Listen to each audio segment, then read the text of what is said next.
The Divine Companion. By James Allen. Foreword.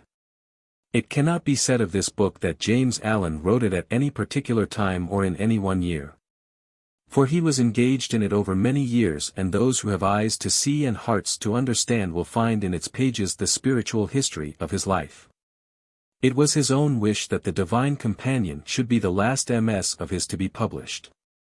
It is the story of my soul, he said, and should be read last of all my books, so that the student may understand and find my message in its pages.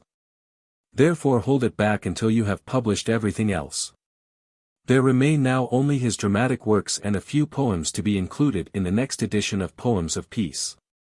That the Divine Companion will prove a companion indeed to thousands who have read his books in the past, I have no doubt. To read it is to hear again the voice of the writer, and to study its message is to once again sit at his feet. He trod the way himself, every bit of it, and he therefore speaks as one having authority. Lovers of James Allen's works will indeed be filled with joy to know that there is yet another book from his inspired pen, and will eagerly welcome the Divine Companion. Lily L. Allen. How do you find this book? Any thoughts about the book or the author? Any suggestion for improvement? Please take a moment to share your thoughts in a comment. If you like it, share it with your friends who might enjoy it as well. Subscribe to keep in touch. Visit CompleteAudiobooks.com for more quality content. Part 1. The Divine Companion. I, the Spirit of Truth. I am the friend of the forsaken and the companion of the wise. I restore the one, and I gladden the other, and all men I protect, though they know me not. Truth as Awakener. 1. Rejoice. For the morning has dawned. The truth has awakened us. We have opened our eyes, and the dark night of error is no more. Long have we slept in matter and sensation. Long did we struggle in the painful nightmare of evil. But now we are awake in spirit and truth. We have found the good, and the struggle with evil is ended. We slept, yet knew not that we slept. We suffered, yet knew not why we suffered. We were troubled in our dreaming, yet none could awake us. For all were dreaming like ourselves. Then there came a pause in our dreaming. Our sleep was stayed. Truth spoke to us, and we heard. And lo! We opened our eyes, and saw. We slumbered and saw not. We slept and knew not. But now we are awake and see.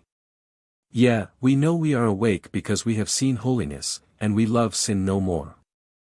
We have beheld truth, and error has ceased to attract us. Yeah, we have seen the truth. Not as a dream in the night, but as a reality with our awakened eyes. As a beautiful land afar have we seen it. And we shall press forward until we reach and possess it. How beautiful is truth! How glorious is the realm of reality! How ineffable is the bliss of holiness! We have abandoned error for truth, and illusion for reality. We have turned our backs on error and confusion. And have set our faces towards the harmony of justice and truth. 2. To sin is to dream.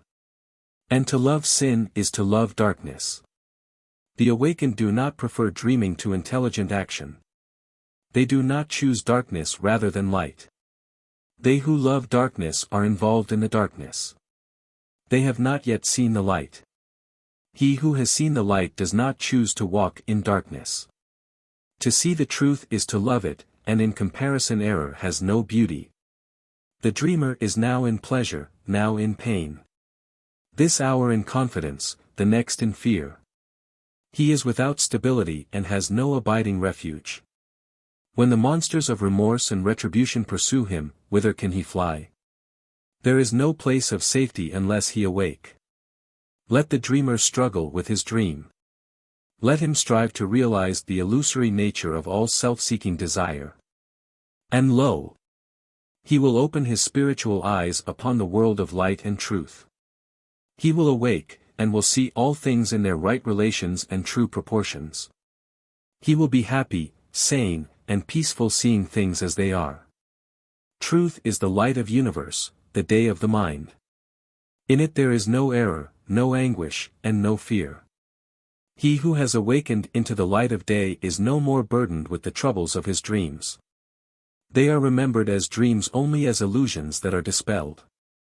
The unawakened one knows neither waking nor dreaming. He is in confusion, he knows not himself. Neither knows he others, and his judgment is without knowledge. The awakened one knows both waking and dreaming. He is established in wisdom. Knowing himself, he knows others, and he judges with knowledge. He is the understander, the knower of hearts. And, walking in the light of truth, he knows that every dreamer will at last awake. 3. Truth awakens us out of the slumber of ignorance. Out of the deep sleep of sin. It calls, and they who hear and awake, become wise and blessed. Truth appears to men, and they see it not. It calls to them, and they hear not. It speaks to them through their actions. It cries aloud to them in their sufferings. It shines upon them in all their ways. But they hear not, neither do they see. For their ears are deaf in slumber, and their eyes are holden with sleep. Truth is manifest in the actions of the wise. Its light illuminates their precepts. But the sleeper in error has no eyes for the manifest, and the light of truth, falling upon his sleeping lids, calls forth no visual response.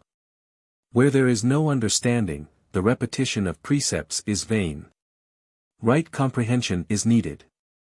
The sinless mind is the seeing mind. He who has right comprehension interprets the divine precepts by the light of his own spotless deeds.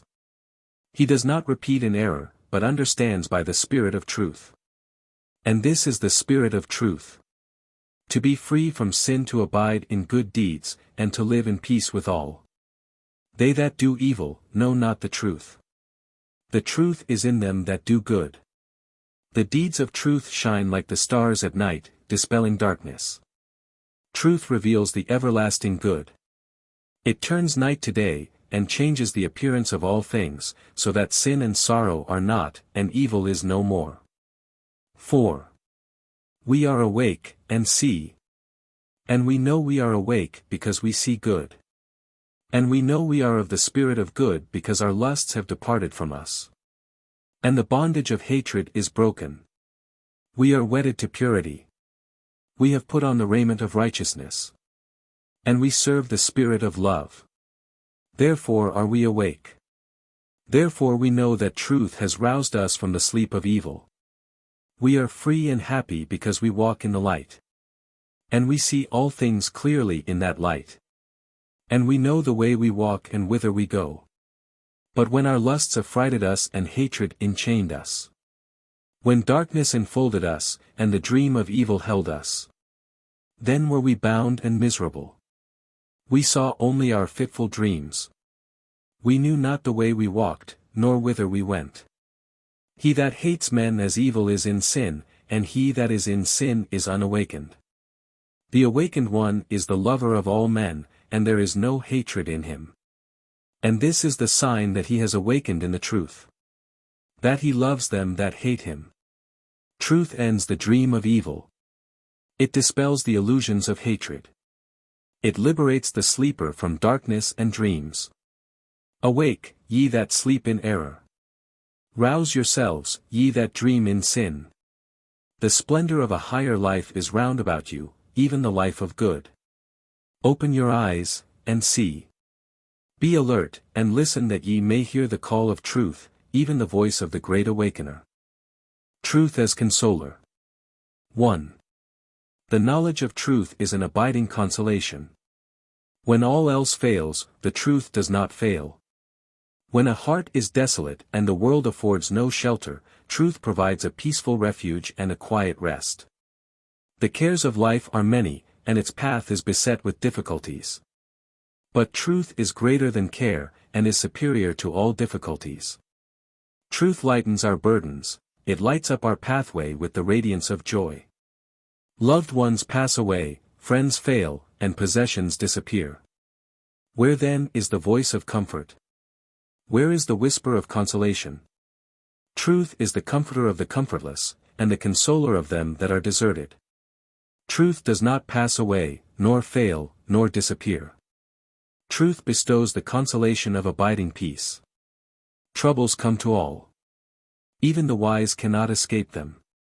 But the wise have a sure and safe refuge in the eternal good. They have a comforter, even truth, who removes the sting from affliction, and disperses the clouds of trouble. Night descends upon the pure as upon the impure. But it holds no terrors for the pure, for the light of truth shines in the darkness with assuring radiance. Sweet is the sleep of the innocent. And they that rest upon the bosom of truth repose in peace. Day lights up the way both of the wise and the foolish. But the foolish are enveloped with the darkness of error, they stumble and are bruised, and have no comforter. But the wise walk in the light of truth. And should they stumble they are lifted up. Lo! They are healed and comforted. They that have the knowledge of truth have the satisfaction of peace. They are not immune from the vicissitudes of life.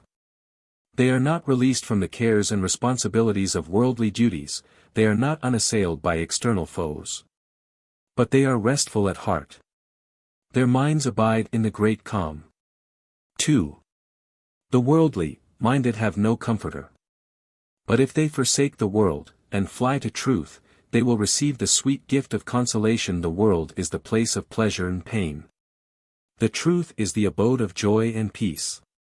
They that relinquish the excitements and dissatisfactions of the world for the sake of truth will find an unfailing companion and friend, even the eternal. Distress is in the world. Yea, grief and sorrow abound. But the truth is calm. It allays grief, and soothes away all sorrow. Hear ye the lamentations of the world. Wilder are they than the tempest. Deeper than the ocean's roar. Truth alone can still the tempests of passion and the storms of grief. Come ye up into the calm. Resort ye to the great silence. Men are swept along by the force of turbulent passions. But when sorrow arrests them they cry out in anguish. Love of worldly pleasure has brought them low, and the world can offer them no comfort. The world distresses, but the truth consoles. They whom the world has destroyed and deserted, who are cast down by pain and sorrow, even they are befriended by the truth when they turn to truth. None are despised by truth. None are turned away. None are left comfortless. Ye that are weary with pleasure-seeking. Ye that are pain-stricken. Ye that are lonely and desolate. Come ye to the truth. The truth is above pleasure and pain. Be ye lifted up. Be ye rested. Be ye healed. Be ye befriended and comforted. 3. He who clings to his delusions, loving self and sin, he cannot find the truth, cannot receive the consolation of truth. All that demeans and defile must be abandoned. Truth is not found if the love of self is not renounced. They who lie or deceive, who hate or envy, who lust or covet, who think only of their own pleasure, whose aims are for self and the glory of self in all that they do. From such truth is hidden by a veil of darkness. Even a thick veil of error. From such the consolation of truth is withheld because they seek for self only, and not for truth. They who are truthful and sincere, who love men and rejoice in their success, who are pure and generous, who seek the good of others in all that they do, to them truth is revealed. Such stand face to face with good, and receive the consolation of truth. The foolish seek satisfaction in sensual pleasures. The vain are pleased with the flatteries of the world. The one leads to misery and emptiness. The other to disappointment and humiliation. The wise abide in the joy of truth. And there are no pitfalls for the humble. Their feet are steadfast in the way of peace. We have cancelled our compact with the world. Its pleasures are put away, abandoned, renounced.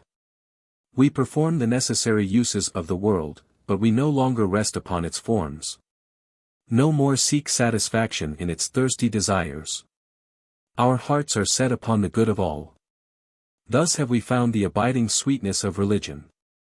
We have found a quiet trust and a patient happiness. We have resorted to the faithful one, the ever-present Comforter. Even the Spirit of holiness. We have taken shelter in his high abode. And no temptation shall draw us back into the tempestuous ways of the world. For our refuge is a refuge indeed. 4. The way of self is the way of sorrow. But truth refreshes the weary, and lifts up the oppressed. There is gladness for the grief-stricken, and healing for them that are afflicted with the sorrows of the world. There is a place of freedom where the chains of sin are broken, where weeping is not, and lamentation is no more heard. There is a friend for the friendless, and consolation for them that have no comforter. Come, see, and receive. Truth meets all needs, and is ready to receive all who come. The righteous rest there. They have received the fullness of joy. Let also the unrighteous come. Yea, let them that are weary of sin, come. And they that are burdened and oppressed with the sorrows of self.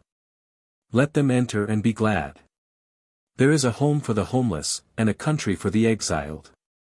For the wanderer there is a happy way, and the lost have a city of refuge. Whosoever will turn, let him turn and come. Truth brings joy out of sorrow, and peace out of perturbation. It points the selfish to the way of good, and sinners to the path of holiness. Its spirit is the doing of righteousness. To the earnest and faithful it brings consolation. Upon the obedient and skillful it bestows the crown of peace. I take refuge in truth. Yea, in the spirit of good, in the knowledge of good, and in the doing of good I abide, and I am reassured and comforted. It is to me as though malice were not, and hatred had vanished away. Lust is confined to the nethermost darkness. It hath no way in truth's transcendent light. Pride is broken up and dissolved. And vanity is melted away as a mist. I have set my face towards the perfect good, and my feet in the blameless way. And because of this I am consoled. I am strengthened and comforted, having found refuge in truth. Truth as Redeemer. 1. Truth is our Redeemer. Truth purifies our hearts and bestows upon us the glorious gift of divine love. There is no salvation in selfishness. Self is the vessel of sin and the receptacle of sorrow. But when we fly to truth, self is ended, and love abides forever. We have tried the ways of self, and we know how hard they are. We also look upon the weary multitudes, and compassion is stirred within us. But now we have found the truth, the pilgrimage of self is ended. Our feet are rested, and there is no more weariness of heart. The nature of self is error. It cannot, therefore, comprehend truth. The experience of self is suffering. It cannot, therefore, apprehend bliss. When the vessel of self is broken, and its contents of error and suffering are scattered, then is truth revealed and realized. Truth alone can comprehend truth, and bliss apprehendeth bliss. How can self know love, seeing that its nature is its own gratification? How can it know peace, seeing that it cannot bestow love?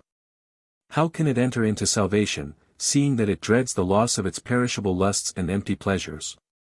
Self is the way of darkness and the path of pain. The redeemed have put away self, and have accepted truth. Self regards error as truth, when it is pleasing. It regards truth as error, when it is displeasing. Seeking pleasure and dreading pain, it does not know good and evil. Truth knows truth as truth, and error as error. It avoids evil and chooses good, without considerations of pleasure and pain. Divine love is the perfect flower of truth. For when truth fills the heart, love blossoms out in the life. By this flower is truth known. For wheresoever impartial love is, there is truth. Just deeds, pure actions, works untainted with self, minds controlled and calm. These are the angelic messengers of truth. The possessors of these are the redeemed. Their habitation is peace. 2. Truth is the Savior of the world. There is no other Savior. There can be no compromise with truth. It says, give up self. Truth is our Redeemer only when we yield up all to it. Self cannot be saved. It must be abandoned. It must be left to the darkness in which it originated and to which it belongs. The light of salvation is only for them that press forward, and leave all selfishness behind. And they who turn not back enter the presence of the Redeemer. They are clothed with his glory. Who can see the glory of the redeemed? The redeemed behold it. And them that are about to be redeemed, see it dimly. But the eyes of the world are holden with the thought of self. The redeemed are silent in the midst of men. They accuse not, condemn not, revile not. When smitten, they are not angry. And when mocked, they make no sign. That him that smote them they succor in his sorrow. And when they that mock them are brought low, they lift them up and bless them. The utterance of truth is deeds. The redeemed are freed from all selfishness. They are made perfect in truth. The thought of self being eliminated, there is nothing remaining in them that can give rise to selfishness. They are calm and just, doing that which is right, and passion is purged from their actions. He who comes to the feet of truth, earnest in thought, strong in will, and contrite in heart, will be lifted up and saved. He will overcome all that defile, and all that causes sorrow. The light of truth will light up his mind, dispelling all darkness. And he will stand among them to whom the cosmic glory is unveiled. For, to the redeemed, the narrow confines of self are burst and broken asunder. And the mind is conscious of the eternal. The universe is known as it is. Yea, its perfection and the splendor of its law are revealed. So large, so boundless, so all-embracing is the life of the redeemed in truth. 3. Immortal truth redeems us from mortal error. Clinging no more to the perishable, we fly to the imperishable, and find the rock of safety. The body grows old, it withers and decays. Passions burn out, leaving only the ashes of regret. Pleasures cease to satisfy and pains fill up their places. But truth is imperishable. It never grows old, nor does it wither and decay. It does not consume, and it leaves behind no sorrow and no pain. To set the mind upon that which is perishable. To be consumed by violent passions. To live in unhappiness and misery. This it is to be unredeemed. The redeemed having the knowledge of the imperishable and being in possession of righteousness. Live in happiness and joy. For truth is always bright and beautiful. Yea, truth is always peace, bestowing. It calms the storms of strife. To the passion, driven it brings quiet. Upon the dark waters of anguish it pours the oil of stillness. The mind that is troubled it restores, and envelopes it with silence. The redeemed are satisfied. They are in security and peace. They are not overtaken by the storms of passion, nor attacked and laid low by fierce desires. They abide in the place of safety. What enemy shall overcome the redeemed? Have they not slain the supreme enemy, even self? Have they not taken his stronghold, even their own hearts? Yea, they have purified their hearts, and the impure cannot overcome the pure. Out of the black night, out of the fierce war, out of the confusion and the conflict have the redeemed come. And now they dwell in the light. They abide with peace, and darkness and strife are no more. 4. The unredeemed are in the confines of self. They are surrounded with darkness. They seek for self only. The redeemed are in the glory of the universal, the impersonal. They are surrounded with light. They seek the good of all. Truth is the breaker of bonds. It liberates the slave. It sets the captive free. Who chooses bondage rather than liberty? Who prefers darkness to light? He who has not known liberty loves his chains. And he who has not seen the light prefers to remain in darkness. And when liberty is made known it is desired. When light is perceived, there is no longer a dwelling place in darkness. The desires of the flesh are a tormenting fever. The hatreds, conflicts, and covetings of the mind are a consuming fire. But there is a healing for the fever, and a water for the quenching of the fire. Truth is the healer of the mind. It is a sweet medicine to the afflicted, and a draught of cool water to them that are troubled with thirst. There is no unrest in truth. The unredeemed are in the way of sorrow. Pain and weariness are their companions. Reaching after pleasures, they grasp sorrows. Striving eagerly for self, happiness departs from them. But the redeemed are in the way of gladness. Strength and joy are their companions. And not departing from good they dwell in the house of happiness. From what, then, are we redeemed? From what are we saved, and where is our salvation? We are redeemed from self and passion. From sin and sorrow. From unholiness and unrest. Even from these are we taken away. We are saved from lust and hatred. From pride and vanity. From covetousness and envy. Even from these are we drawn away. We are saved by the truth. By the practice of truth. By the knowledge of truth. And by the power of truth. Our salvation is from the truth. In truth we rest. Truth is the Redeemer of the world. Truth as Reconciler. 1. Truth is the reconciler of extremes. It neutralizes all opposites. It harmonizes all discords and contradictions. It brings back to us harmony and peace. When we were in error we saw all things as erroneous. Yeah, when we were blind to our own error we saw error in all else. We saw good as evil, and evil as good. Light as darkness, and darkness as light. But now we have plucked out the eye of error from ourselves, we see the supreme good. Truth reconciles man to man. It reconciles man to the universe. It bestows upon him the knowledge of the good law. It reveals the hidden justice in all events. In error is unrest, and anger, and perturbation. Trouble and turmoil is ever with him, who sees injustice, confusion, and contradiction. But he who sees justice, order, and harmony is calm and filled with peace. Error sees error, and truth sees truth. Error, being darkness, cannot penetrate the light. But truth, being light, can penetrate the darkness. Truth reconciles darkness with light. Error is the great unrest. Truth is the great peace. He who looks with the eye of error is restless as the shifting winds. But restful as the stable mountain is he who looks with the eye of truth. We are reconciled to the world. We are reconciled to humanity. And being thus reconciled we are at rest. Where unrest is, there is no reconciliation. And they who are not so reconciled have not received the truth. 2. All things are proportionate. All circumstances are just. All events are of causation. He who has received the light of truth sees all things in their right relations. All things are ruled by causation. All things are of the nature of causation.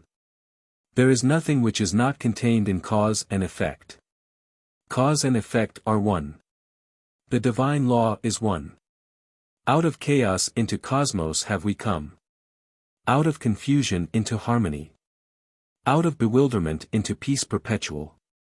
There is good in all things. Out of evil comes suffering. Out of suffering comes sorrow. And from sorrow is lowly wisdom born. Though the night be long, the morning comes. And with it comes sunshine and singing. Though the world be in its long night, the great day will dawn. Lo! We behold the splendor of its light.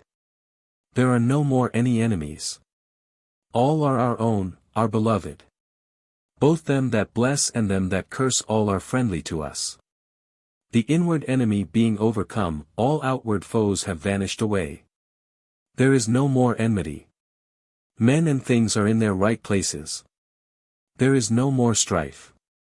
No more fighting. No more warfare. We behold the fray, but do not engage in it. We hear the tumult, and we make no sound. But though quiescent, we watch. Though silent, we are not indifferent.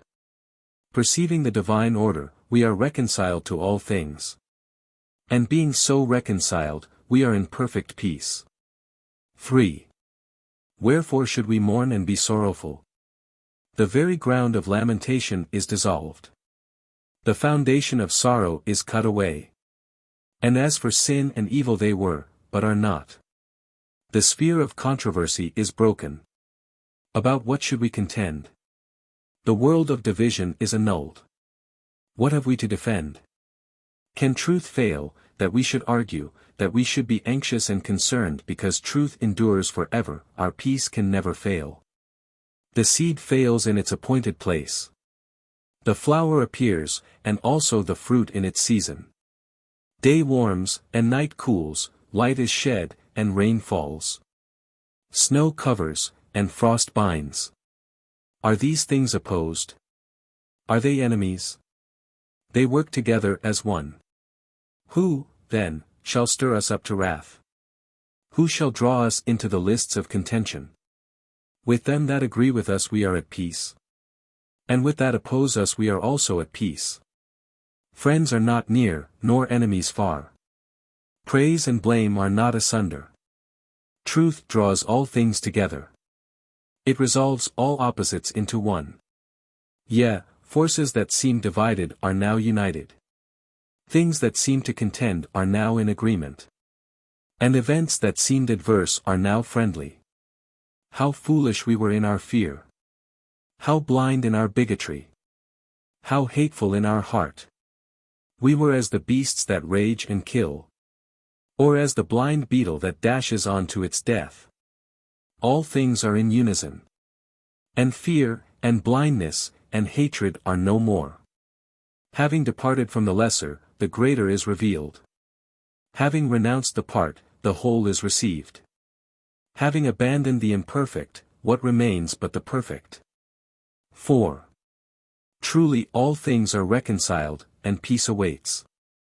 The door of truth is open. None hinders, but man holds back. He holds back for a time, and in the hour of ripeness he comes forward. Whosoever will come, let him come. Let him enter and be glad. All things are now. All light, all law, all truth is now. Time and eternity are one. Matter and spirit are one. Death and life are one. The blind see not. But they that have eyes know the things which they see. We strive not. We stand apart and are silent. Men hurry to and fro a little while. A little time they come, and a little time they go. How eager they are, how anxious. How fierce. Better than all worldly gain is the spirit of peace. Better than rule and riches is the reconciliation of truth. Fires burn out, and storms subside. But serenity remains. Calmness preserves and restores, and tranquility is a great possession. Who condemns our aloofness? Him our peace enfolds. Even him our reconciliation embraces. Apart, we are not separate. Aloof, we are not estranged. Engaging with none, and joining with none, yet we belong to all. For the perfect reconciliation is not partial, but just. He who sees all sides, sees the whole. And seeing the whole, he is satisfied. Being satisfied, he is peace with all.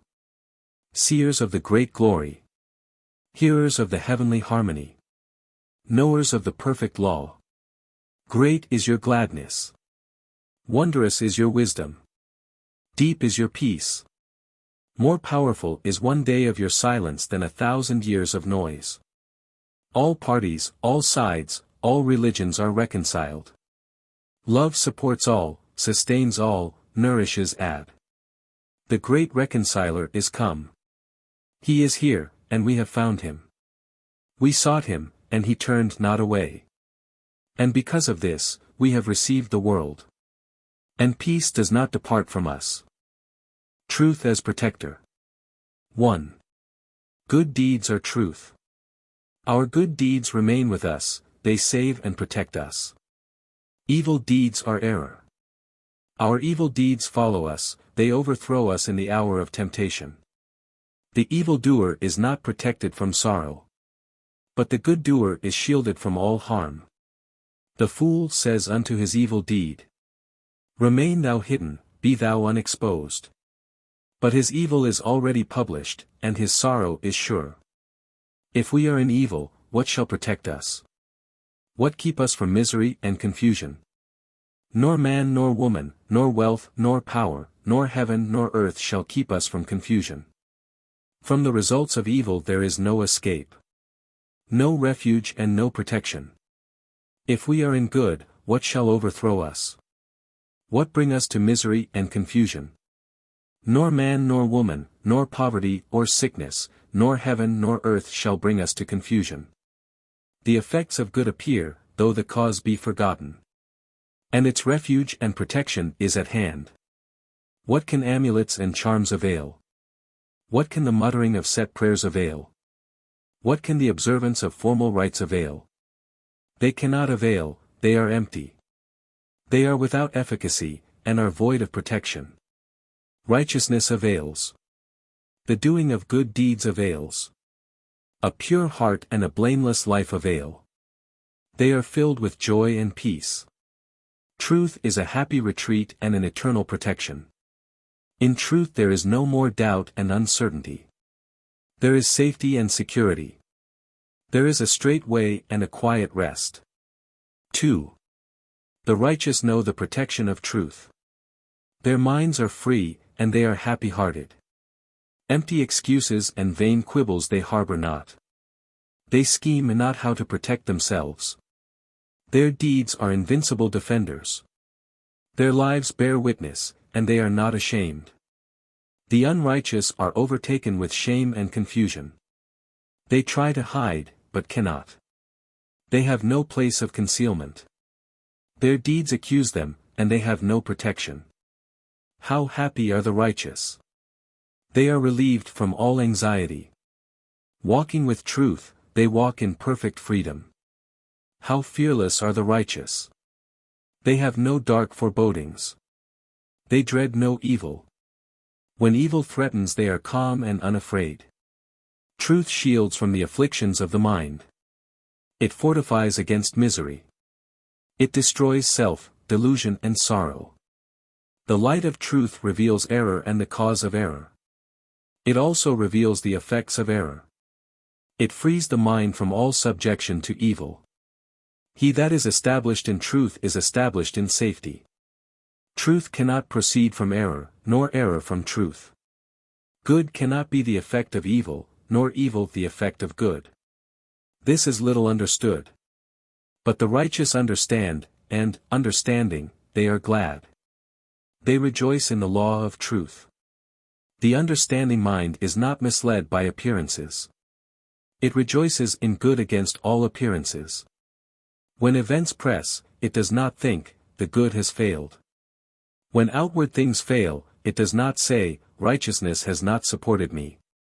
When persecution comes, it cannot say, lo. Truth affords me no protection. Truth is in the thought, and not in the thing.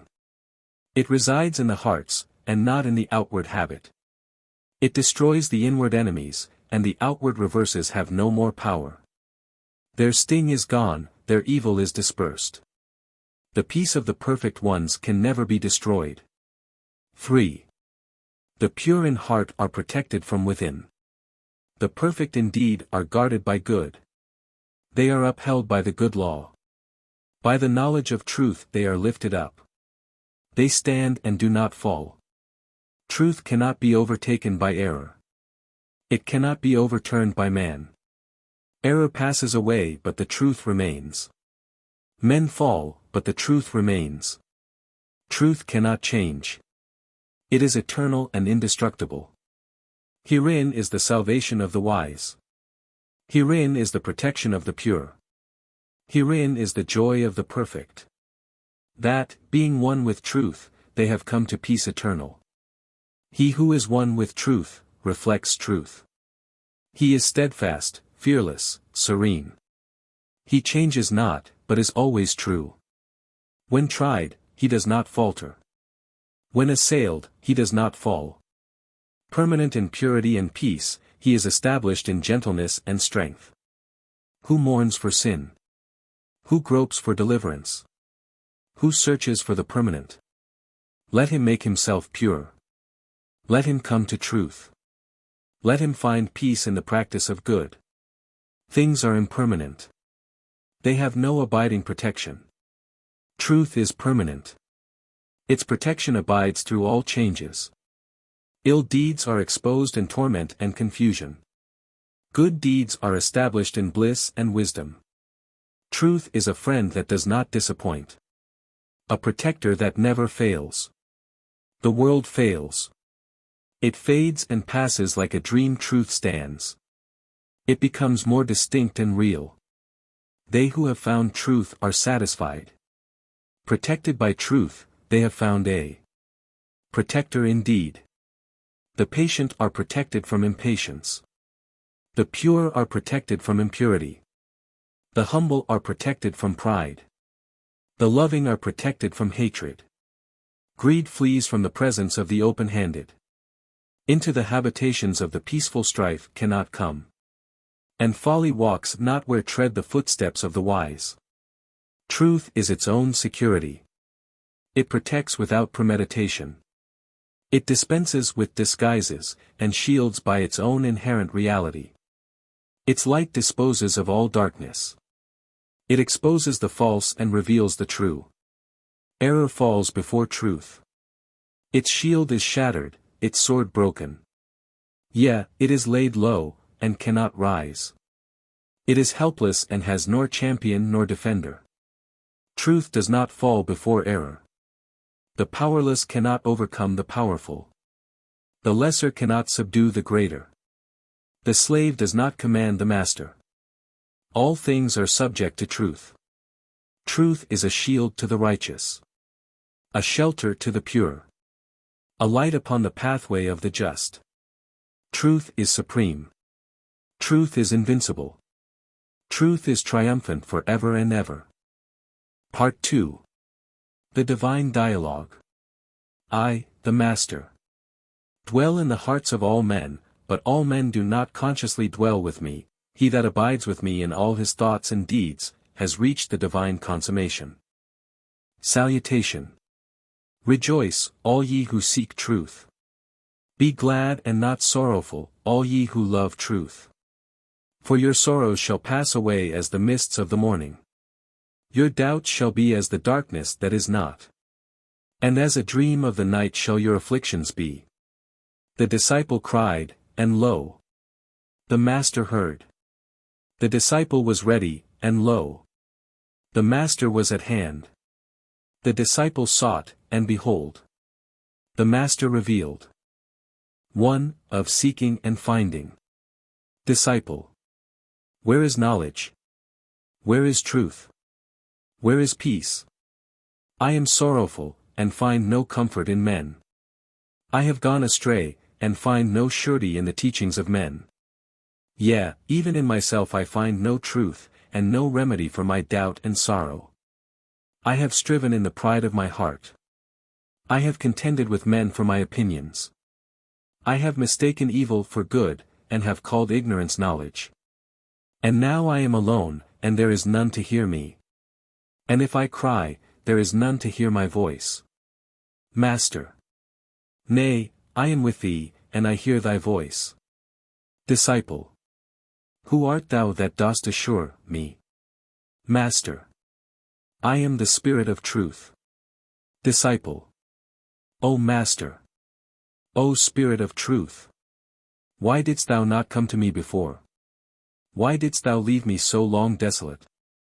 Master. Thou wert not desolate till now. Pride was thy companion, and pride satisfied thee. Where pride is, there I cannot come. And he who listens to its flatteries, cannot hear my voice. Self, glory blinded thee, so that my form thou couldst not see. Self, exaltation deafened thee, and when I called, thou didst not hear. Self, seeking led thee astray, and my way was hidden from thee. But now, having put away pride, thou hast both seen and heard. Ask, and I will answer. Seek, and thou shalt find. Disciple. Comfort me, O Master. For I am weary. Strengthen me, for I am weak. Teach me, for I am lacking in knowledge. Master. He who deserts self, and takes refuge in me, is never deserted. My word is his comfort. My law his strength. And my commands his instruction and knowledge. Disciple. Speak thy word, and I will listen. Reveal thy law, and I will walk therein. Command me, and I, thy servant, will obey. For thou art the Master whom I so long sought, and having found thee, let me not depart from thee. Master. He who follows self, abandons me.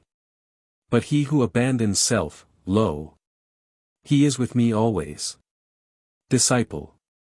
Hitherto I have clung to self. I have followed after vain and empty desires. And caught in the toils of self-delusion, I have not known thy presence. But now, O Master, I have found thee. And having found thee, let me remain with thee. Let me be thy child, obeying thy voice. Let me be thy pupil, receiving thy instruction. Let me become thy disciple, and follow wheresoever thou dost lead. Master. Thy humility, O disciple, hath made the mine. Thou hast entered the gateway leading to my kingdom, even to the kingdom of a righteous life. Henceforth thou wilt follow truth and not self. Striving, thou hast entered. Searching, thou hast revealed. Seeking, thou hast found. Ask whatsoever thou wilt and I will not withhold instruction. 2. Of entering the way. Disciple. Teacher of teachers, instruct thou me. Master. Ask, and I will answer. Disciple. I have read much, but am ignorant still. I have studied the doctrines of the schools, but have not become wise thereby. I know the scriptures by heart, but peace is hidden from me. Point out to me, O Master, the way of knowledge. Reveal to me the high way of divine wisdom, lead thou thy child into the path of peace. Master. The way of knowledge, O disciple, is by searching the heart. The highway of wisdom is by the practice of righteousness. And by a sinless life is found the way of peace. Disciple. Bear with me, O Master. In my uncertainty. I am bewildered by the multitude of opinions, and by the number of schools am I confounded. Delusion blinds me, doubt encompasses me. And I cannot find the way wherein I should walk. Teach me how to search. How to practice. How to wear the garment of a blameless life. Master. Delusion and doubt, O disciple, are within thyself. Within thyself, also, are reality and certainty. By thine own errors only art thou blinded. Remove those errors, and thou shalt behold truth. Engage, therefore, in holy meditation. Search thy heart with the searching of truth, and cast out therefrom all that is of self. Disciple. What is of self? Master. Desire and passion and egotism. From desire and passion and egotism springs self-delusion. And self-delusion is the obscuration of truth. Renounce desire. Overcome passion. Put away egotism. Then will delusion be dispelled, and all thy doubts will vanish. Disciple. O Master. Great is the task which thou hast set before me. Laborious the work which thou commandest me to do. Steep and strange the way of renunciation which thou hast pointed out to me. Desire is deeply rooted in my nature, and passion binds me fast to earthly things, yea, desire and passion are my very self. Must I renounce myself? Must I yield up that which seems so sweet? All men long to preserve the self. They pray for its eternal preservation and possession. And must I let it perish? Master. Thou must, for thou hast vowed to follow me. Disciple. Yea, I have vowed, and I will follow thee. Master. Sayest thou how all men suffer? This is because they long to preserve the self. This is because they labor for its eternal preservation and possession. In desire and egotism and passion are turmoil and unrest. In me alone is peace. Weary and pain-stricken is the world because it knows not me. But in me there is no weariness. And pain and sorrow cannot come to my abode. My abode is a purified heart. The upright mind is my temple. And the blameless life is my holy habitation. Disciple. I will take refuge in thee. In thy abode. In thy temple. Yea, even in thy holy habitation. Master. The purified heart is not stained by desire. The upright mind is not impelled by passion. And in the blameless life there is no thought of self. Search thy heart, and follow truth. Put away the self of desire and passion and egotism. Deny, overcome, and abandon it. Let no vestige of it remain with thee. For it is the author of all confusion. The source of all affliction. The spring of pain and sorrow and unrest. Rest thou in me. Disciple. Thou hast pointed out to me the way of truth. Even the holy way of selfishness. That way will I walk. My resolution, O Master of Truth, is fixed in thee. I will put away desire, and will cling to thee. I will be deaf to the voices of passion, and will listen only to thy voice. I will not seek my own, but will obey the holy law. Lo! I have put my feet upon thy way. Lead thou thy servant unto light and peace. Master. Thou hast entered, O disciple, the path of righteousness. Thy feet are set upon the way of wisdom. Thou shalt comprehend my law. The light of knowledge shall illumine thee. And I will guide thy footfalls unto peace. 3. Of Discipline and Purification. Disciple. I am in sorrow, O Master. My feet are weary, and darkness is closing around me. Desert me not, but come now to my assistance. My desires are strong, and they cry out for their habitual pleasures. My passions are violent, and overwhelm me with their strength. And the voices of my false opinions weary me with their demands. The way is dark and difficult to follow. Shed upon me, O Master, the light of thy knowledge. Comfort me with the balm of thy instruction. Master. Thy sorrow, O disciple, is of the self. In me there is no sorrow. The darkness which surrounds thee is the shadow cast by the self. There is no darkness in me. Truth is serene and sorrowless. There is no weeping and weariness and lamentation in truth. Even now, though thou sayest it not, my light is shining on thy pathway. But thou sayest only the dark illusions of thy worldly self. Press forward, and think only of truth. Look not behind thee, nor let thy mind swerve from thy holy resolution. Great is the conquest which thou hast entered upon, even the mighty conquest of thyself. Be faithful, and thou shalt overcome. Disciple. Lead me, O Master. For my darkness is very great. Clouds of selfish thoughts envelop me. And the enemies within my mind assail me continually. In the snares of my own making my feet are caught. And when I think to walk firmly I stumble and fall. Yea, my falls are many and grievous, and my wounds frequent and sore. Will the darkness lift, O Master? Will trial end in victory? And will there be an end to my many sorrows? Master. When thy heart is pure, the darkness will disappear.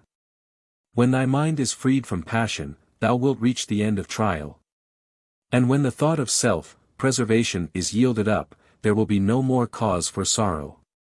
Thou art now upon the way of discipline and purification. All my disciples must walk that way. Before thou canst enter the white light of knowledge. Before thou canst behold the full glory of truth. All thy impurities must be purged away. The delusions dispelled. And thy mind fortified with endurance.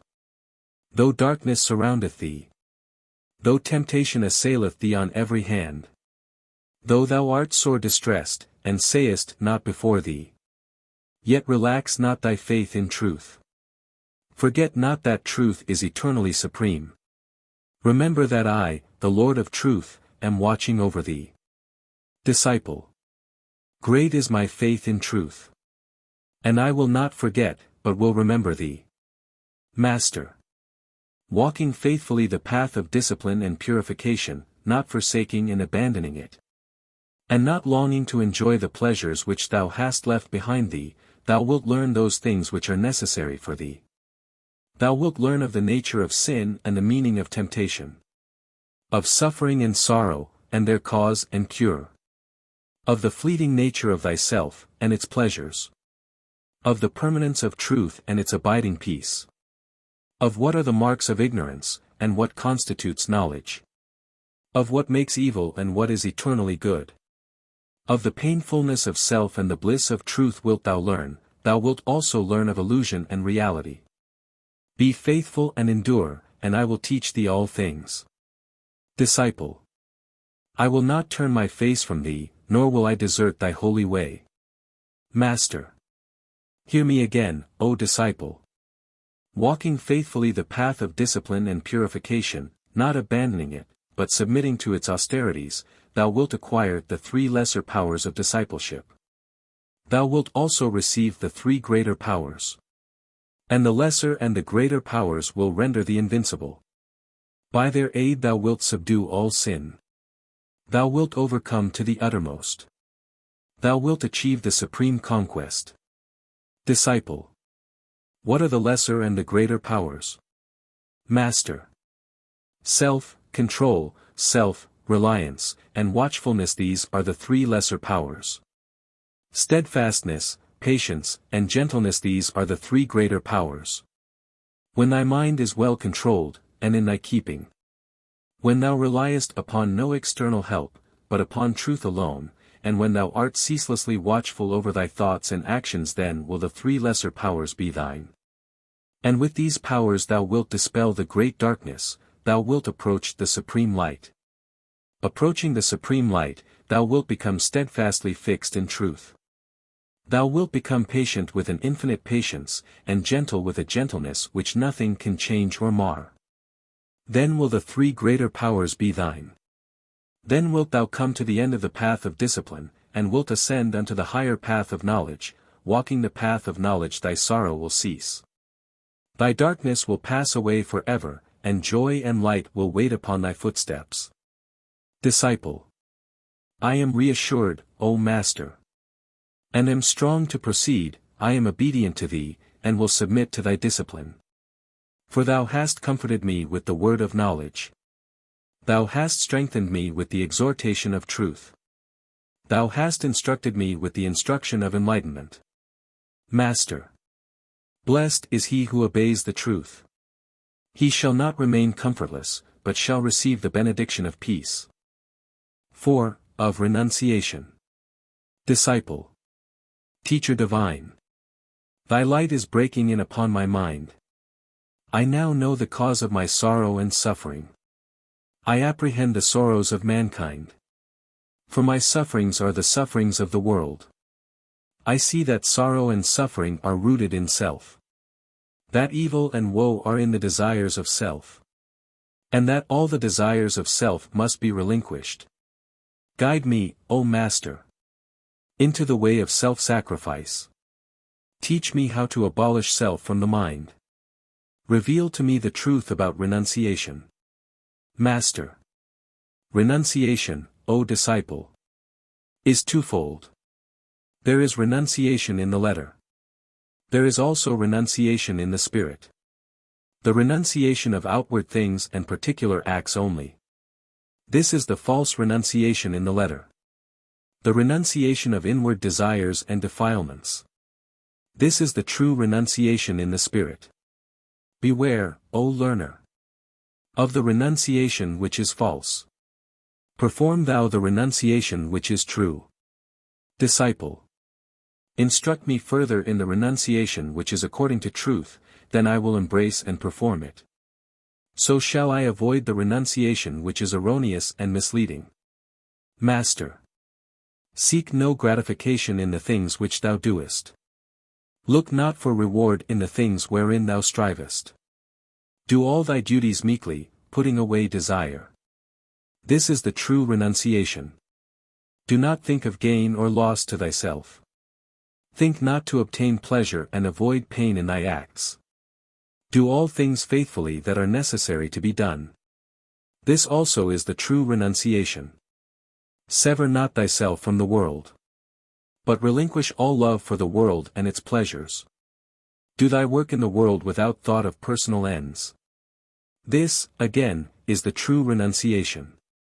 Not by the outer things of the world is a man defiled.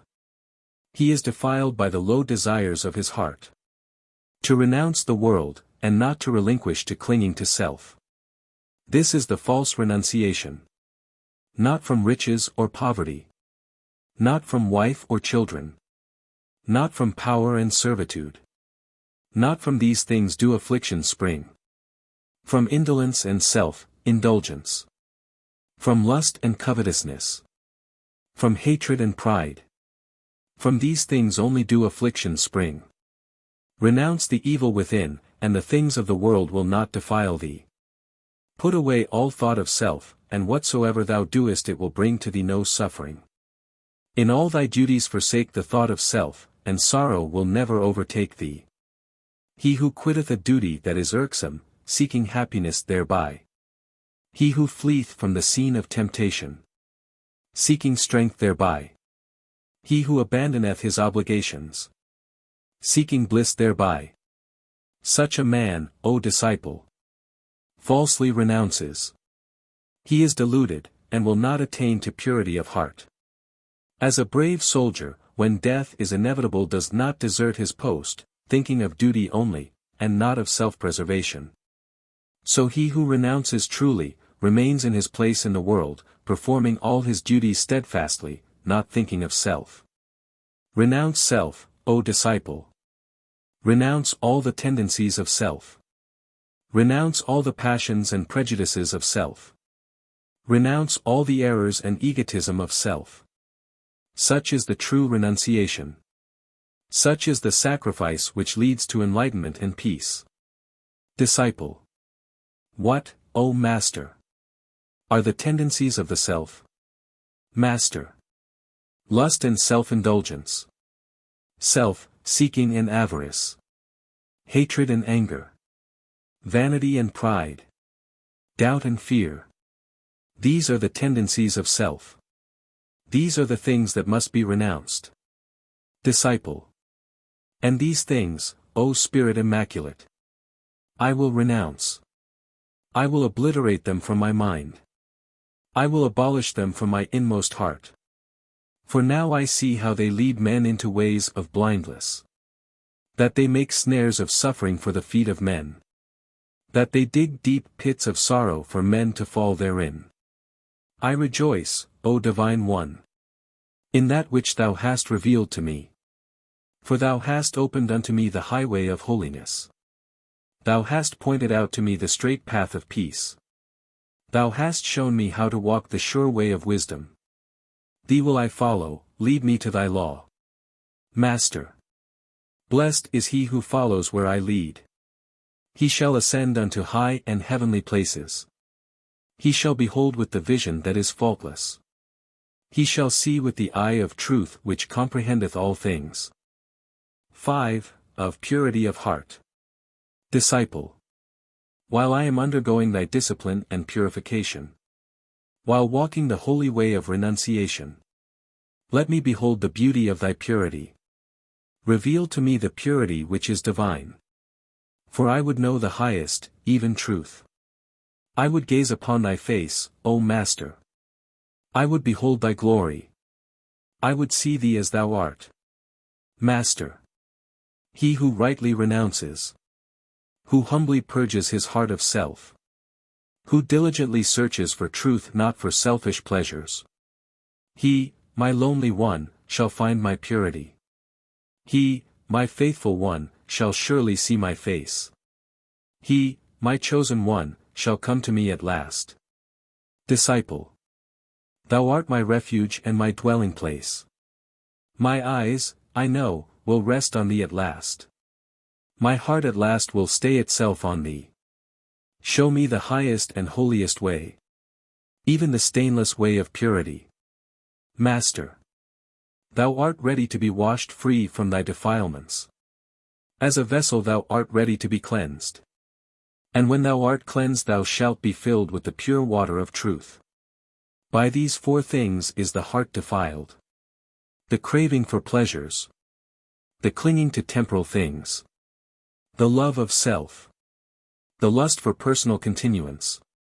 From these four defilements spring all sins and sorrows. Wash thou thy heart. Put away sensual cravings. Detach the mind from the wish for possession. Abandon self-defense and self-importance. And do not long for personal immortality. Thus putting away all cravings, thou wilt attain to satisfaction. Detaching thy mind from the love of perishable things, thou wilt acquire wisdom. Abandoning the thought of self, thou wilt come to peace. And not lusting for eternal life, thou wilt realize the incorruptible truth. He is pure who is free from desire. Who does not crave for sensual excitements. Who sets no value on perishable things. Who is the same in riches and poverty. In success or failure. In victory or defeat. In life or death. Who does not set up his own opinions. Who is willing not to be. Lo! He it is who possesses my pureness. His happiness remains. His rest is sure. His peace is not disturbed. He knows what constitutes holiness. He understands the stainlessness of truth. Disciple. I will cleanse my heart with the cleansing of truth. I will be pure as thou art pure. I will put away the thought of pleasure. I will not covet perishable things. My personality I will regard as of no importance, ceasing to crave for its eternal continuance. Death comes to all men, and the tears of sorrow flow. But truth is eternal, and its knowledge leads to peace. I followed self, but it was filled with pain. I followed the world, but it was fraught with heavy sorrow. But now, O Master of Truth, I follow thee.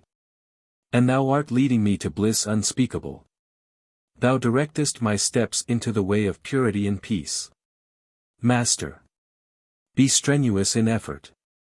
Strong in resolution. Patient in endurance.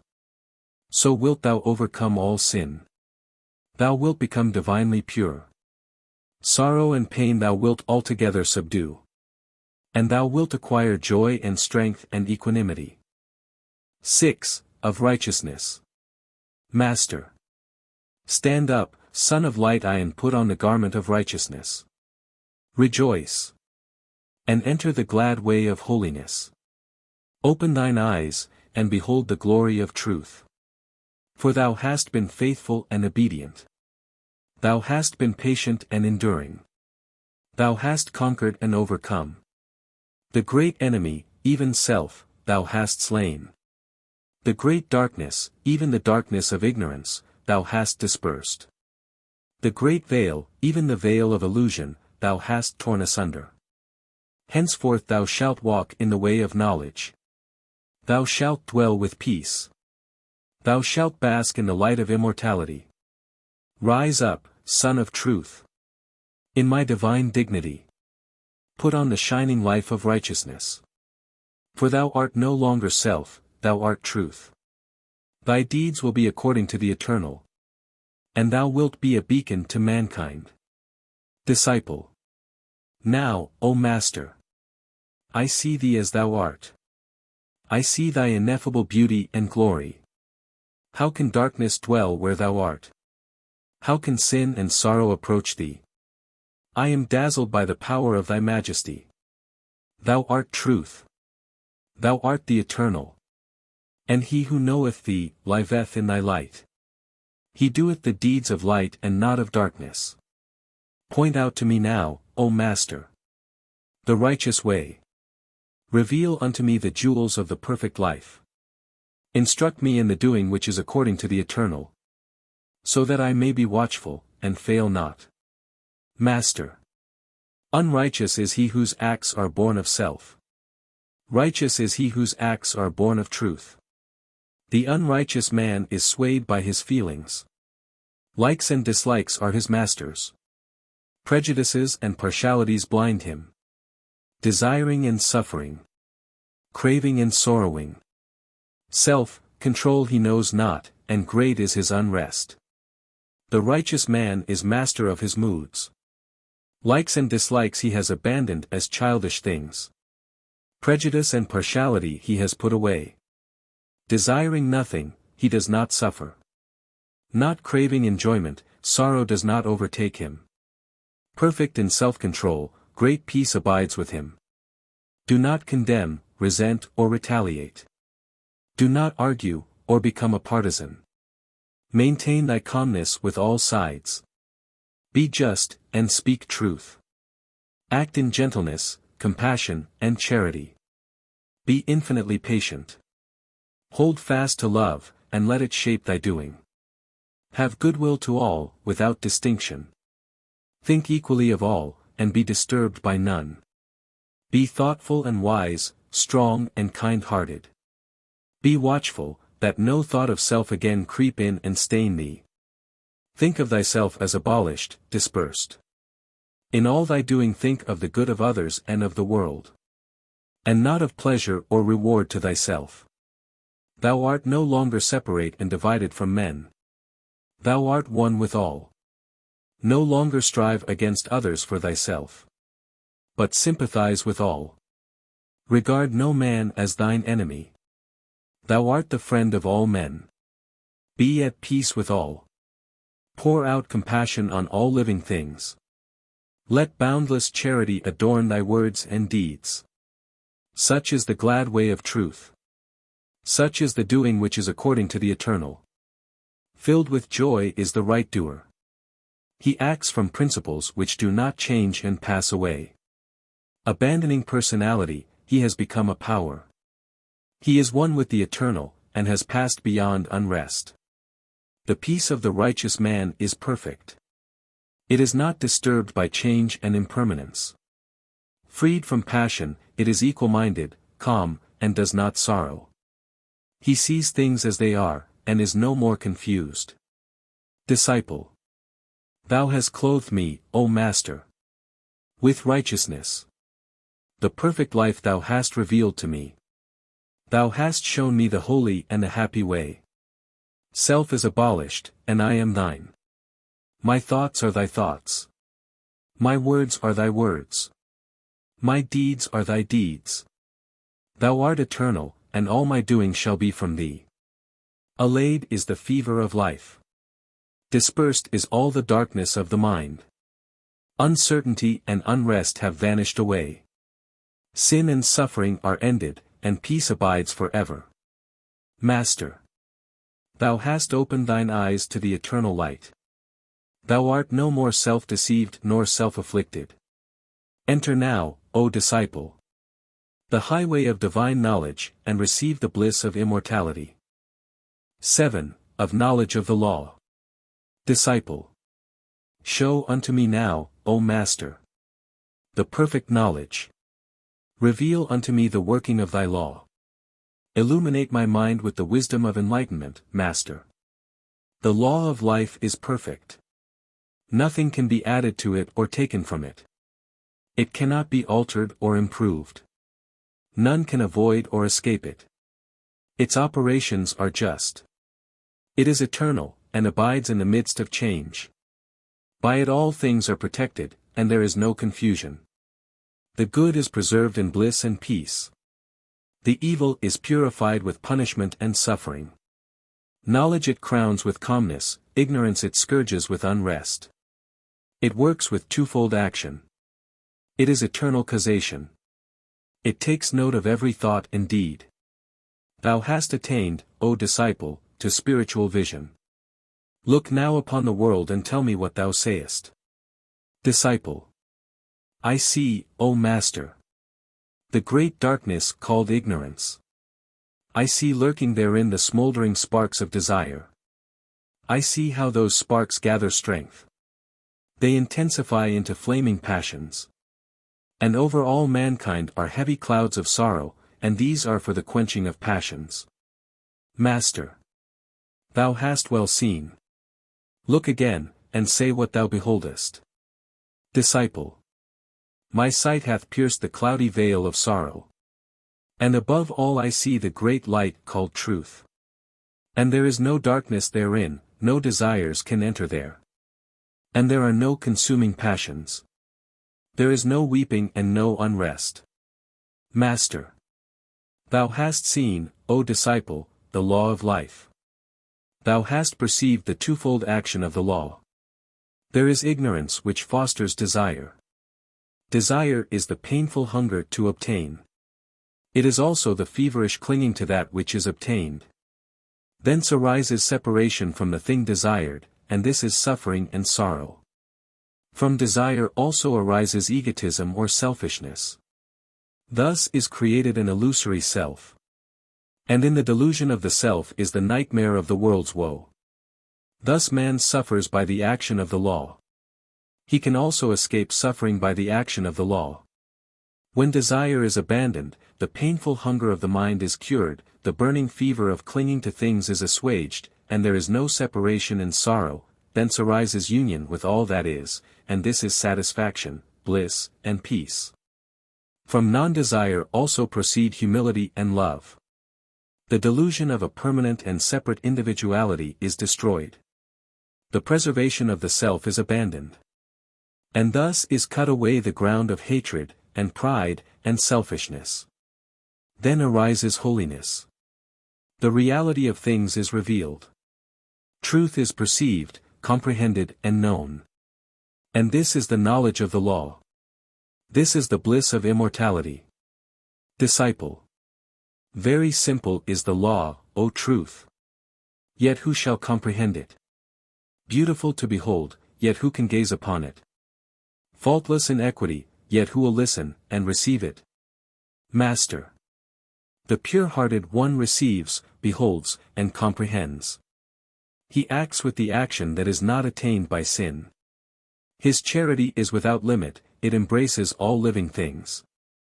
He perceives with the vision that does not err. He does not condemn, knowing the perfect law. And knowing the perfect law, he has entered into peace. Disciple. Where knowledge is perfected, peace abides. Great is the calmness of the wise. Deep is the peace of the pure. Perfect the bliss of them that know the truth. Stilled are the tempests of the mind. There is no more perturbation. There is a haven for the storm-tossed. A home for them that are lost and forsaken. A refuge for all who wander in the night. I have found thee, thou eternal one, at last. Master. Thou hast sought and found. Thou hast fought and conquered. Thou hast striven and attained. He who has afflicted has become the healer of men. The child has become the instructor. The pupil has become the teacher. The disciple and the master are one. What I am, that thou art. Abide with me in peace. Benediction. And now peace abides. Self is dispersed and there is no more anguish. Truth is attained, and affliction has ceased to be. The pilgrimage of pain is finished. There is no more toil and darkness. There is no more doubt and weeping. Unrest and sorrow have vanished away. Love folds the world, to all that suffer, peace. Part 3. The Divine Messages. I, a sower. Cast forth this seed upon the broad plains of the world. And leave it to the watchful care of the Supreme. The first prophecy, called the awakening. Sons of light, I salute you. Children of the morning, I greet you. Awake! Arise! And rouse ye them that slumber. I proclaim to you the advent of the morning. The dawn of the new day is upon every living thing. And down the holy mountain cometh the light of love, the lowly one, bringing good tidings and publishing peace. And this is the majesty of the morning, that evil shall flee from the valleys, and hardly shall darkness find a lodging place, for where light is, there is no darkness, where good is, evil is dispersed, where peace is, strife is destroyed. Where love is, all hatred has ceased. Where purity is, all sin is overcome, and from the abode of truth all error has fled away. And this is the joy of the morning, that evil is conquered, and good is triumphant. That the glory of truth is revealed. That the path of perfection is opened up, and the bliss of a holy life is partaken of. And this is the consummation of the morning. That darkness is dispelled by light, ignorance by knowledge, illusion by reality, and error by truth. And the majesty of the morning is revealed. And the joy of the morning is comprehended. And the consummation of the morning is realized. Ye who have waited, come now, and gaze your fill, upon the heights the coming of the King is announced, even the King of peace. And they who are stricken and afflicted shall be made glad. The mourners and they that sorrow shall look up, and rejoice. The chains of them that are bound shall be broken, and they shall go free, the defiled shall be cleansed and purified, and the weary and travel-stained shall be at rest. Come, ye that are thirsty, and drink. Come, ye that hunger, and be filled. For the water of immortality is found, and the bread of life is made known. Awake, ye sleepers, and shake off the dreams of illusion. Rouse ye from the stupor of mortality. And slumber no more in the realm of self. For the Master of compassion is revealed, the law of good is expounded, and the great reality of a stainless life is accomplished. The truth of the ages is made plain. In the tabernacle of the holy heart it is revealed. The guileless perceive it. The righteous hear it. The holy realize it. It is manifested in all its glory in the conqueror of sin. Ye that search in the darkness, come now unto the light.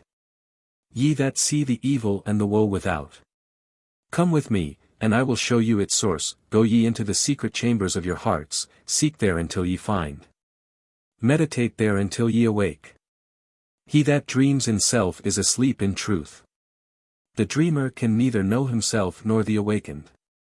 The awakened knoweth both himself and the dreamer, he also knoweth the emptiness of the thing dreamed. The sleeper in self is involved in evil. He is encompassed with darkness.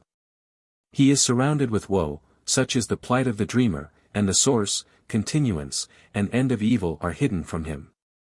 Awake! Therefore, ye that sleep, awake from the sleep of lust. Awake from the slumber of hatred. Come out of the painful dreams of avarice, self-indulgence, vanity and pride. Shake off the nightmare of doubt. Be drugged no more by groundless faith, by error, and the clinging unto death. End ye the sleep of self, and awake in the reality of truth. For the end of self is the beginning of truth. Behold, the glorious truth. Awake! Awake! Awake! Ye are sleeping, aye, ye are dreaming. Awake! Sons of the morning, and fill the world with music. Come ye, and dwell in the light. Come ye, and tread the path of perfection. Come ye, and be exalted with the exaltation of holiness, so shall ye know the supreme love and peace. The second prophecy, called the Messiah. Consider the signs of the times. War is rampant, strife is raging. And the fires of passion are devastating the earth.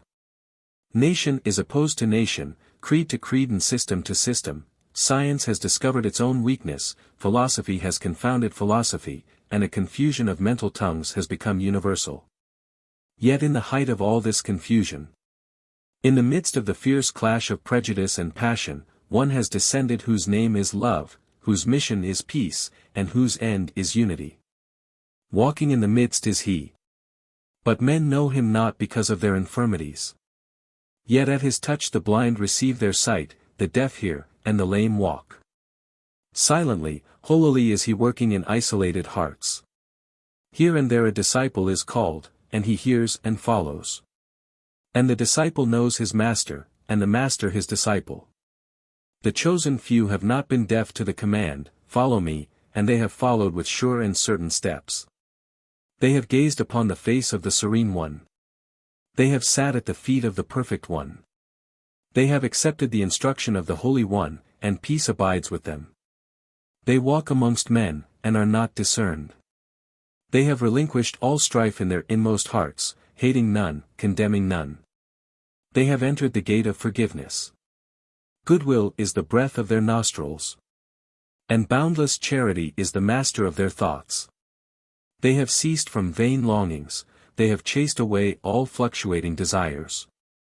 They have passed through the gate of sacrifice, they have clothed themselves with the garment of humility. They tread the path of good, and their gait is steadfast. Fear and doubt they have dispersed. They walk upon the turbulent waters of sorrow. And they sink not, and are comforted. They are no longer confounded by false philosophy. They have passed through the sea and the desert, and have entered the promised land. And these are they who have been born again for the salvation of the world. In the time of darkness, they have accepted the light. In the time of evil, they have chosen the good. In the day of self-seeking, they have silenced the many voices of self, and have followed the one voice whose music harmonizes all. Therefore, they rejoice. Not blind to the evil, but because the Omniscient One has shown them the end of evil. Yeah, in themselves they have already accomplished that end, for they have become one with him whom they have followed. All that belongs to the world they have given to the world, and they have not murmured. The clouds of confusion do not darken them. And the fires of passion do not scorch them. Therefore let gladness reign. For with the great darkness of these times, there has also come great light. Though the rivers of sorrow are swollen high, the banks are perfumed with the flowers of blessedness. Though strife is raging, peace has entered into the midst. Though confusion has covered the earth, unity has been revealed. And though many continue to dream the dreams of illusion, the vision of the great reality has gladdened the ken of the wakeful. Awake, ye sleepers! Arouse yourselves, ye dreamers! When will ye open your eyes, and see? The Perfect One has appeared. The stainless majesty of the Holy One is revealed. His sleepless watchers have hailed him, and he has borne away their weariness. Come, then, ye sorrowing, and be glad. Come, ye weary, and find peace. Come, ye toilers, and be at rest. For the longing of the ages is fulfilled. And he whom we call Master has appeared. He is the sacred inmost heart of love. The third prophecy, called the All-One. To do good and to remain unknown, let this be called humility. To bless one's persecutors. Let this be called love. To rejoice at the good fortune of one's enemies. Let this be called perfection. Thus is the All-One manifested. Thus is the truth made known. The knowers of the All-One are perfect. They are without sin, dwelling in truth and robed with holiness. Behold! The All-One is revealed. He is made known to his worshippers. The garment of evil has fallen away from them. And they have put on the perfect garment of good. The old bottles of error are broken. And the new bottles of truth are filled with the wine of life. The believers in the All-One drink and are satisfied. And the doers of his word enter into the joy of immortality. And who are they that believe in the All-One? Who are the doers of his word? The believer and doer is known by these sure signs. He is freed from ignorance and is not enslaved by likes and dislikes. He is freed from hatred, and does not condemn. He is freed from partiality, and does not engage in strife. He is freed from self-seeking, and does not defend himself. He never lets go of patience. He does not doff the robe of purity. He goes not out from the dwelling place of love. The knower of the All-One is perfect in knowledge. He is blameless in thought, word, and deed. The All-One is sought by practice. He is perceived by knowledge. And he is realized by the perfection of practice and the consummation of knowledge. To rise above good and evil, hatred and love, prejudice and error, desire and pain, self, love and sorrow, passion and remorse, life and death, is to enter the unending peace of the All-One, is to realize the immortality of the All-One, is to become the All-One. The All-One is that perfect good which is beyond both good and evil. He is that perfect love which neutralizes love and hate. He is that perfect life which is not broken by life and death. He that would know him, let him become his disciple. Let him remove the ever-changing opposites within until he comes to that which changes not. So shall he find the eternal rock. Even the blessed All-One, the Master of Peace. He that searches without, he shall not find. He that is proud of his knowledge, he shall not find. He that fortifies himself against others, he shall not find. Realize, O disciple, thine inward error, thine inward ignorance, thine inward delusion rooted in self. And, having realized, leave error and cling to truth. Fly from ignorance to the knowledge that is pure. And fortify thyself against the enemies within thyself. By this way is the All-One approached. By none other is he accessible. He that is willing to be naked to self, let him come and be clothed with truth. He that is willing to die to error, let him come and be reborn as a child of truth. He that is willing to become empty, let him come and be filled with the knowledge of the All-One. The good that is supreme. The humility that is sublime. The love that transcends all sorrow. To this attainment shall he surely come. Who seeks the All-One by the path of peace. The fourth prophecy, called Unrest. The voice of the Spirit to the children of the flesh. This is darkness, to be enslaved by sin. This is light, to be free from sin. There is a place of darkness. A dwelling, place of deep darkness. And they who abide there cry out of their unrest. They cry and are not heard, because their cry is of self. They call upon their God, but the silence is not broken. The echo of their own voice they hear, and it affrights them. And they remain in their sins. And remaining in their sins, they shall cry. We have sown wheat and have reaped straw. We have plowed, but we have no produce of our labor. And lo! The great famine is upon us. We stored away much grain, but the rats have devoured it. We put away much fruit, but it has decayed, and the long winter is before us. We bartered, and acquired much gold, yet we perish. For some the thief has stolen, and the rest is moldy. What shall we purchase, having no bread? There is no bread, and no seller of bread. We die, and there is none to save us. And again, in their deep bitterness, they shall say, we have toiled mightily, but we have no reward. That which we built is destroyed. That which we made secure is undermined. And all our wonderful works are crumbling away. We ate and slept, but now we are afflicted. We made sacrifices, yet now we are deserted. We built ourselves pleasant mansions, and there is no rest in them. Our sorrows are as the deep seas. Our miseries are as the great mountains. Our woes are many, and our pains are great. There is no cure for our diseases. There is no relief for our sorrows. We are weary, and there is no rest. So shall they cry, and they shall not be heard. So shall they suffer, and shall not be relieved. And they shall seek for rest, and shall not find it. For in the place of darkness, in the dwelling place of deep darkness, there is no remedy. There is no redress, there is no salvation. Where self is Lord and King there is no peace. Ye who are in the way of impurity. Ye who are the subjects of self, listen, though ye understand not. Hear, for the day cometh when the precepts of the prophet are remembered. And his words are burnt into the heart with brands of fire. Where there shall come upon you the night which is more than darkness. The hunger which is more than famine. And the deprivation which is more than death. When love shall be crucified, and hatred be set free. When peace shall be banished, and strife be glorified. When righteousness shall be mocked, and confusion shall flourish. And the voice of the prophet is no longer heard. When that time comes, and ye cry, and are not heard. Suffer, and are not relieved. Sorrow, and are not comforted. Remember this. He that rouseth himself early seeth the sun rise. He that watcheth diligently and taketh a light.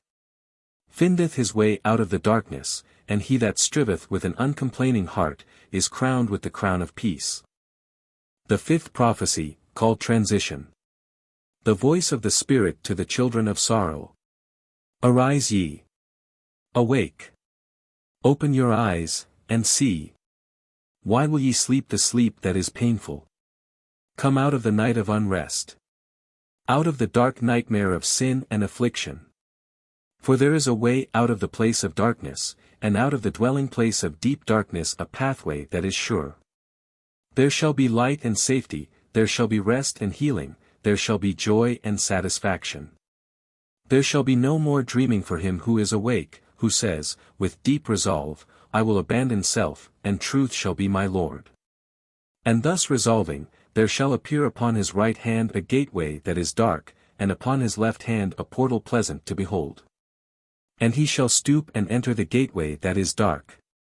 And there shall come behind him mockeries and revilings, and laughter that stingeth, and, entering, he shall take up two swords.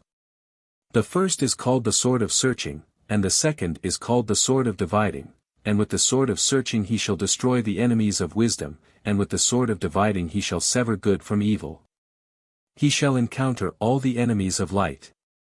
Them that cast the great shadow he shall disperse, and the strong keepers of the keys of hell he shall put to rout. He shall pass through the fire called suffering and it shall not devour him. He shall cross the dark ocean called sorrow, and it shall not swallow him up, and when he cometh to the great desert called desertion, he shall not turn back. And he shall come out of all his darkness, he shall find the shadowless light. Upon the outermost edge of the great darkness he shall hear a voice, the voice of the Holy One. Then shall he know that the King of truth is near, and that there cometh the anointed Prince of Peace. And he shall follow the voice because it is gentle and true, and it shall lead him to the eternal abode of light, where every veil shall be lifted, and every mystery solved. And he shall perceive the majesty of the Master of truth. He shall behold the beauty of the law of righteousness, he shall gaze upon the glory of the great reality. He shall hear the song of the redeemed, even this the sweet song of salvation, sin is destroyed, how perfect is the law. Sorrow is slain, how mighty is love. The clouds of affliction are dispersed. How glorious is the light. Error is fallen. How immaculate is the truth. Awake, ye sleepers. Rejoice in the truth. Look up, ye fallen. And rejoice in the light. Let the thirsty come and drink. Let the hungry come and eat. Let the dying come and live. Salvation abounds, and redemption is sure. And entering the gate of peace, the empires of this world shall be to him as dust. Its glories as clouds that are dispersed. Its pleasures as chaff that is carried away. And its pursuits as houses having no foundation. And the voice of the Holy One shall say unto him, Conqueror of self, slayer of sin and sorrow. Disperser of shadows and illusions. Put away the sword of searching. And let the sword of dividing be sheathed. Here are no sorrows. Here is no darkness and affliction, and strife and division cannot enter here. Lowly doer of righteousness, thou hast found my law. Silent seeker of truth, thou hast found my peace, lover of meekness and good, thou hast found me, take up thy abode in my eternal habitation, thy warfare is ended, and thy rest is achieved. The sixth prophecy, called Peace. The voice of the Spirit to the children of truth. Rejoice, and be glad, be filled with gladness. For the great task is completed, and there is no more labor. The long journey is ended, and there is no more weariness. The days are numbered, and the Savior has come. There is peace upon the hills, and in the valleys a tumult of great joy. For the child who is love and wisdom is apprehended, and the kingdom which is goodwill and peace is proclaimed. Sing, ye holy ones. Ye pure and peaceful, let your voices be heard. Truth is established, and righteousness reigneth. There is joy for every sorrow. This is oil for every wound. And there is healing for every broken heart. For the weary there is a rest that endureth. For the wandering an eternal refuge. And for the despairing and tempest-tossed a harbor of great gladness. For there is sinlessness of heart. Out of the dark places of self. Beyond the uncertain valley of transition. Is found the peaceful path of holiness. Upon the high peaks of purity. Upon the mountains of righteousness. Even upon the lofty hills of love. There abideth eternal peace. There awaiteth everlasting rest. Whosoever will climb, let him come and see. Whosoever will strive, let him come and know. Whosoever will overcome, let him come and enter in. The darkness is dispersed. The power of evil is destroyed. And the wheel of fate is broken. The light abideth in eternal glory. The power of good is supreme. And righteousness and love have broken every bond. Death is slain, for life is known. Doubt is no more, for immortality is tasted. Fear is cast out, for perfect love is revealed. The King of truth is near.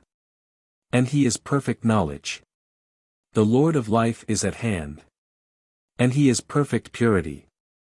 The Savior is here, and he is perfect love. Therefore, peace abideth. Yea, abideth forever. These things are made known to the righteous. To the wise their glory is revealed. And by the guileless alone are these three perfections comprehended. For he that is unholy knoweth only that which is unholy. He that is holy knoweth holy things. Perfection cannot be distorted. Behold its beauty. Righteousness cannot be broken. How faultless are its proportions. Truth remains undisturbed. How incomparable is its calm. And because of this, there is great rejoicing. Because of this, there is holy gladness. Because of this, there is unending peace. The first exhortation, concerning purity. The purity that is stainless. To this I exhort men. To the purity of the highest I point the sons of light. I exhort also the children of error to the excellent way of purity. For out of purity groweth truth. And they who seek it, seek the heavenly light. Ye who are bound, come now and be free. Say not, I am helpless, ye who are enslaved. For the way of emancipation is opened up. Yea, even salvation knocketh at your door. Will you choose liberty? Or will you rather choose to be bound? In purity there is freedom.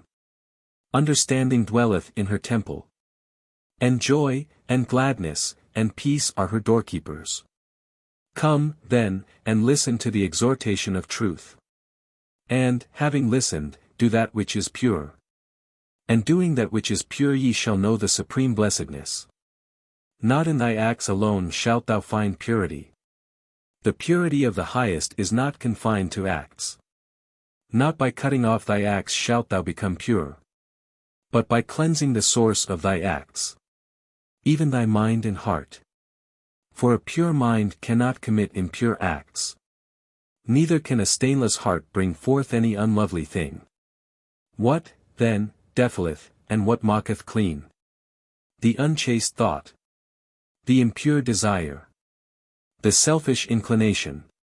This defileth, and bringeth forth darkness and death. the pure thought, the holy aspiration, the unselfish love.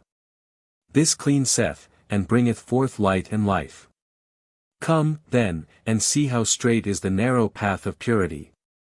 Come and know how open and unsecret are the beautiful courts of truth. Come and understand how simple is the excellent law of righteousness. Easy to find and pleasant to walk, is the path of purity. Open wide, and inviting entrance, are the gates of truth. Near at hand and ready for investigation is the law of righteousness. To harbor hateful thoughts, to cherish lustful inclinations, to nurture the seeds of malice in the heart, this defileth, and leadeth to suffering. To thirst for pleasures and rewards. To dwell upon the sins of others. And to think, I am better than this man. This mocketh impure and causeth thee to wander from truth. To seek for thyself and not to consider others. To depreciate others, and to think highly of thine own works. And to make proud and stubborn thy heart. This staineth thy soul, and taketh thee away from thy peace. Behold how glorious is the path of purity. How lovely is the treasury of truth. How comely and beautiful is the garment of holiness. To be free from hatred, lust and malice. How sweet! How pleasant! Not to desire pleasures and rewards. How good! How joyful!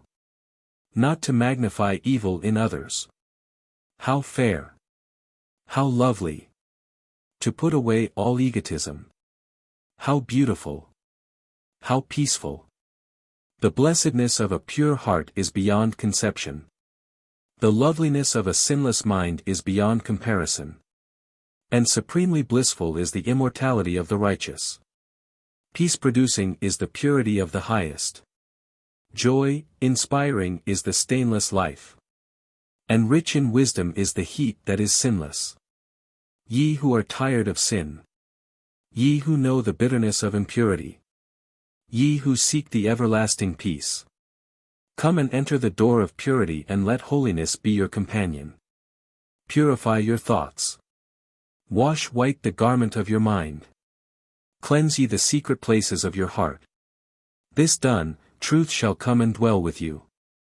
Knowledge shall be your lamp, and wisdom your guide.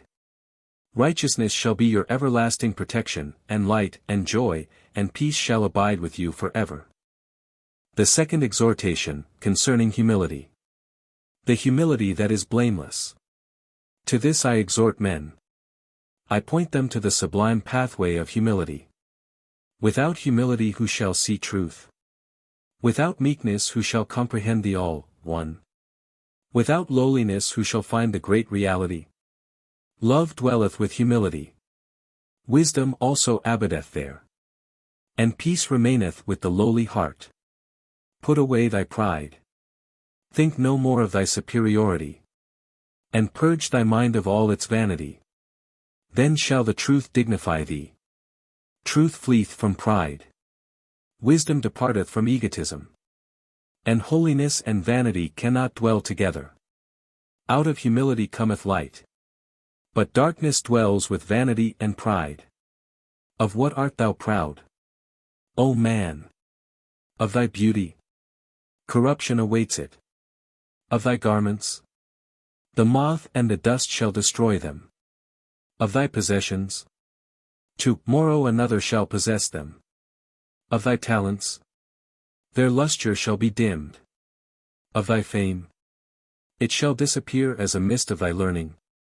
Even now it is surpassed. Of thy works? They shall vanish away forever. What, then, remaineth, if these things are as naught? Wisdom remaineth, and truth and love. And joy and peace and enlightenment are established. But these cannot be known to the proud. Neither can the vain man understand them. And their glory is not revealed to him that is subject to self. What can darkness reveal? And he who walketh in darkness, what shall he see? The proud are blinded by darkness. The vain stumble and lose their way. And grief and desolation are the end of self.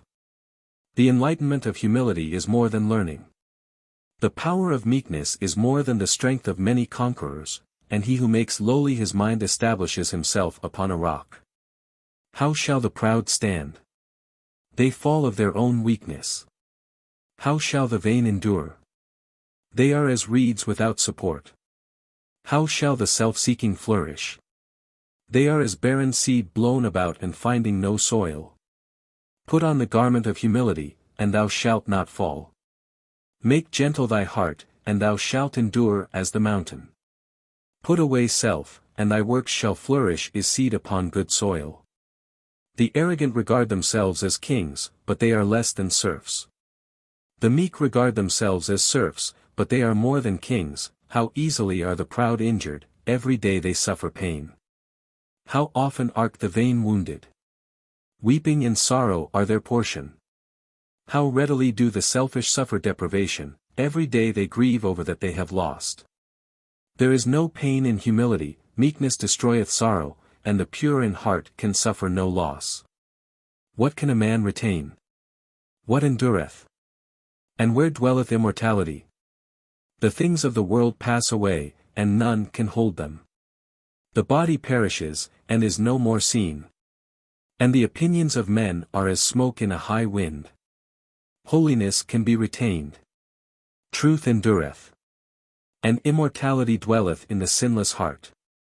I sought the world, but peace was not there. I courted learning, but truth was not revealed. I sojourned with philosophy, but my heart was sore with vanity, and I cried, where is peace to be found? And where is the hiding place of truth?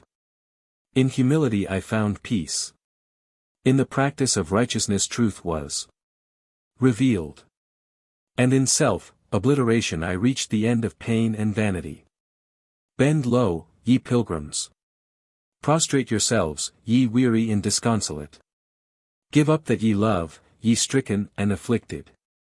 For he that bendeth himself shall be straitened, he that prostrateth himself shall be lifted up, and whosoever relinquishes self shall see the end of his afflictions. Narrow and low is the portal of humility, but he that stoopeth, and entereth therein, shall stand for ever. The third exhortation, concerning love. The love that is perfect, to this I exhort men. Even to the love of the highest. How beautiful to behold is love! How glorious to contemplate! And in practice how sweet and full of gladness! To find love is to find perfection. To know love is to know the eternal. To practice love is to manifest truth. But how is love found? How is it revealed in the heart? How is it practiced and made manifest? Not to be a partisan. Not to practice hatred. Not to engage in strife. Not to practice deception. Not to covet. Not to retaliate. Not to condemn. Not to do all these is to find love. To put away prejudice. To rid the mind of pride and vanity. To disperse doubt and fear. To wash from the heart the stains of desire. To purify the mind of every defilement. To do all these is to know love. To be always patient. To be supremely calm. To be ceaselessly holy. To be forgiving to the uttermost. And to be equal-minded towards enemies as towards friends. To be all these is to manifest love. Where love is, light is. Where love is not, there is impenetrable darkness. Where love is, life is. Where love is not, there is the deeper death. Where love is, truth is. Where love is not, there is error and confusion. Love changes not, for love is truth. Love sins not, for love is perfect.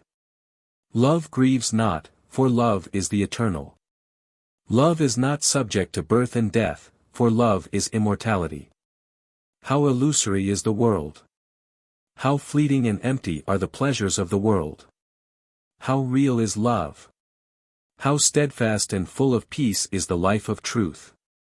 How vain are the pursuits of men! How heavy is the weariness of self! But the practice of righteousness is fruitful. And sweet is the peace of truth. He who hath love hath all things. The Master dwelleth in love. In love the great reality abides. And the wonderful peace is only found by love. The purity of the highest is there. The majesty of humility also. And he who adjusts his heart to love is perfect. Seek self, and love shall be withheld from you. Seek love, and lo! It is already with you. Who seeketh enlightenment? Who seeketh truth? Who seeketh love? Let him that seeketh, come, and say, Open, ye doors of purity. Be closed no more, ye narrow portals of humility. Swing open wide, ye everlasting gates of love. And his voice shall be heard in the innermost places, he shall not cry in vain, nor shall he lose his way, but shall pass through to his everlasting rest. Instruction, concerning the Master. To the obedient and the ready. To all who are willing to understand. To those wandering in the darkness, and, unable to perceive the light. Come now, and listen. Come now, and be made glad. Enter now into the revelation of purity. The Master is not perceived by the senses. Not comprehended by the reason. Not realized by argument. Not on the hills, nor in the valleys. Not in the earth, nor sky, not in any outward thing is the Master to be found. Creeds and schools and books cannot contain him, he dwelleth within. Cease from thine outward search, O weary one. Cease from thy wanderings, O child of night. In thine own heart dwelleth the Master. He is not hidden from thee but by thyself. The Master is the inward voice. The inward light. The inward peace. Behold, I show you the dwelling place of the Master. It is a purified heart. He who hath broken the bonds of self. Who hath slain desire. Whose mind is quiet, conquered, and subdued. Whose heart is calm and mild and full of peace. He hath entered the presence of the Master, unto him the glory of the Master is revealed. O thou who criest and receivest no answer. O thou who wanderest and findest no rest. O thou who searchest and findest no light. Bring hither thy fainting heart, bring hither thy blindness, come and listen to the instruction that is holy, and, having listened, find satisfaction and rest. There are truths many, and there is one truth, even the pure mind, the supremely perfect life. There are saviors many, and there is one Savior, even the supreme enlightenment of wisdom. There are teachers many and there is one teacher. Even the glorious revelation of righteousness, there are masters many, and there is one Master, even the Spirit of truth. And truth, Savior, teacher and Master are one. Plain and unmistakable is the way which leadeth to the Master. Overcome thyself, this is the way. Purify thy heart, and thou shalt gaze upon the face of the Master. Cling to self, and thou shalt not find him. Abandon self-arid low. The Master abideth with thee. The impure have no eyes to see the pure, the darkness cannot penetrate the light, and immortality is hidden from that which is perishable. Therefore, leave that to which thou clingest. Yield up thy desires, and the satisfaction of the Master shall fill thee. Yield up thy opinions, and the light of the Master shall illumine thee. Go not after the evanescent and the perishable, and thou shalt enter into the possession of the eternal and imperishable. Thou shalt become one with the Master, and shalt dwell with him in immortality. The Master waiteth, yea, eternally waiteth, patience is his name. He departeth not from compassion, and where righteousness abides, there dwelleth he. Hidden is he in love. Come unto love, and thou shalt find him. The light of wisdom envelopeth him. Purify thine understanding, and thou shalt know him. The glory of truth covereth him up. Relinquish self, and thou shalt see his form. Why perceivest thou not the truth? Why hearest thou not the voice of the Master? Thou perceivest not the truth because of thine own errors. Thou hearest not the Master's voice because the voices of self clamor loudly within thee. As clouds hide the face of the sun, so the clouds of error hide the face of the Master. Yea, the thick clouds of sin they shut him but from men. Who, then, shall see the Master? Who shall comprehend him? Who shall dwell with him? Who shall hear his voice? Even he who is of a pure heart. Who is gentle, compassionate, and infinitely patient. Who returneth meekness for anger. Love for hatred. Forgiveness for abuse. And silence for condemnation. Clothe thyself, therefore, in the garment of humility. Acknowledge thine errors. Even thine inmost sins. Thus confessing thyself, thou shalt find the way of love. And finding love thou shalt find the Master. And finding the Master thou shalt be at rest. Deny thyself. Subdue thyself. Conquer thyself. Let not goodwill depart from thee. Be at peace with all, yea, even with the beasts. So shall the highest truth take up its abode within thee. Unto thee the heart of the Master shall be revealed. Sorrow and suffering and fear and doubt shall flee far from thee, and the knowledge of immortality shall fill thy heart with peace. Thus is the heart of the Master made known. Thus is he revealed unto them that are ready to receive him. Instruction, concerning the law. To the humble and the faithful. To them that are seeking humility and faith. There is one supreme law. Even the law of good. Think not that which is evil. Say not that which is evil. Do not that which is evil. Think that which is good. Say that which is good. Do that which is good. So shalt thou come to know the law. By no other way can it be comprehended. The knowledge of the law maketh the heart glad. It filleth the mind with joy. It destroyeth all sorrow. Suffering ceases for him who knows the law. Sin and grief and affliction leave him. And wheresoever he goes, peace follows him. Happy is he who has perceived the law. Blessed is he who practices it. Divine is he who has become one with it. Come, thou that searchest, weary and almost hopeless.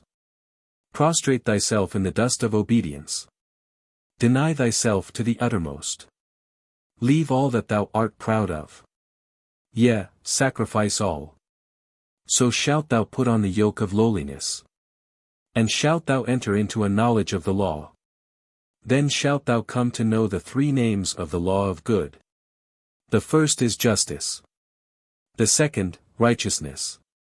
The third, love. Men, loving self, deny these lofty names. And have no knowledge of the law of good. Wandering in the dark, they fall into treacherous places, and fear and doubt and sorrow and suffering dwell with them. Practice the inward righteousness. And thou shalt see the ineffable glory of the three names. Thou shalt comprehend the law of good. And bliss and peace shall fill thee. To know the law. To obey the law. To practice the law. This only is salvation. This only is emancipation from error and unrest. Supremely glorious is the law of good. Supremely peace-giving is the knowledge of the law. Supremely blessed is he whose pilgrim feet walk in obedience to the law. He who says, I will no more cling to self. I will no more engage in strife. I will no more retaliate. I will no more judge and condemn. Hitherto I have clung to self. I have sought to gratify self. I have defended and protected myself. But now I will abandon self. I will sacrifice and not defend myself. Yea, utmost crucifixion shall be mine. I will love all men, and only myself will I condemn. The garment of humility shall cover me. Righteousness and love shall be my protection. Even in the highest will I take my refuge. Goodwill shall be my guide. Compassion shall not depart from me. And the divine gentleness of truth shall guide my thoughts and actions. Thus will I cease from sin. Thus will I practice the highest good. He who thus resolves shall know the law. The law of good shall he comprehend. The fullness of its majesty shall be revealed to him. And from all evil shall he be protected. Therefore, let a man believe in good.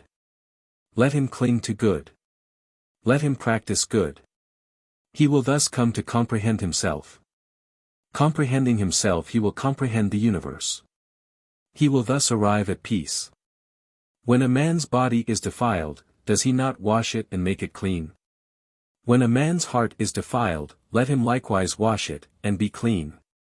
5 are the waters which wash away sin. Purity, which washes away all indulgences and lusts. Pity, which washes away all self-seeking and indifference. Humility, which washes away all prejudice and pride. Joy, which washes away all covetousness and envy. Love, which washes away all hatred and condemnation. Whosoever will, let him come and be clean. The waters are ready and waiting. Blessed he is who is free from sin. He knows the supreme law of good, and dwells in peace. Thus is the law of good expounded. Thus is it spread abroad in the hearts of men. Instruction, concerning the great reality. To the awakened and enlightened.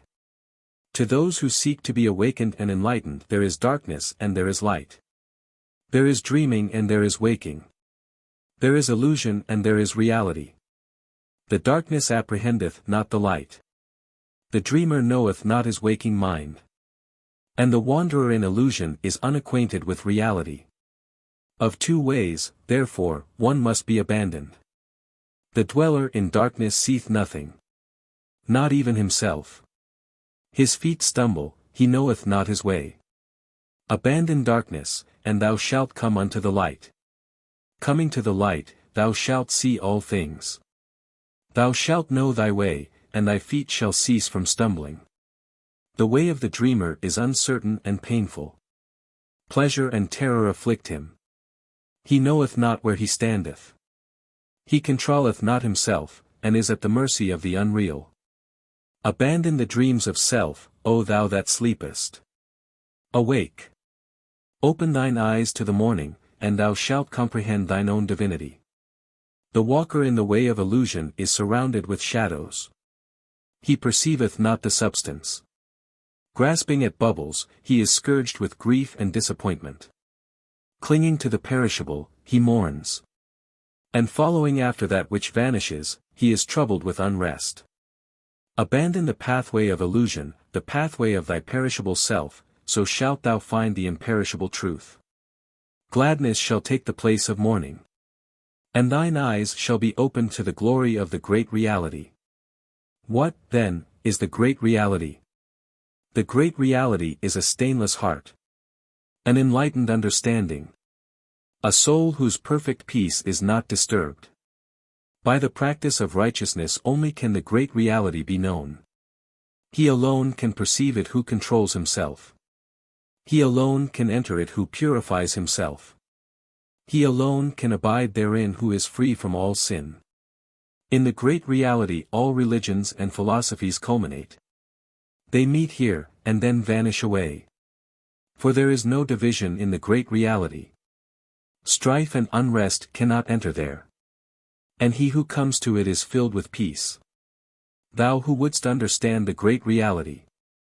Thou who wouldst enter it, and know its peace. Seek the one behind the many.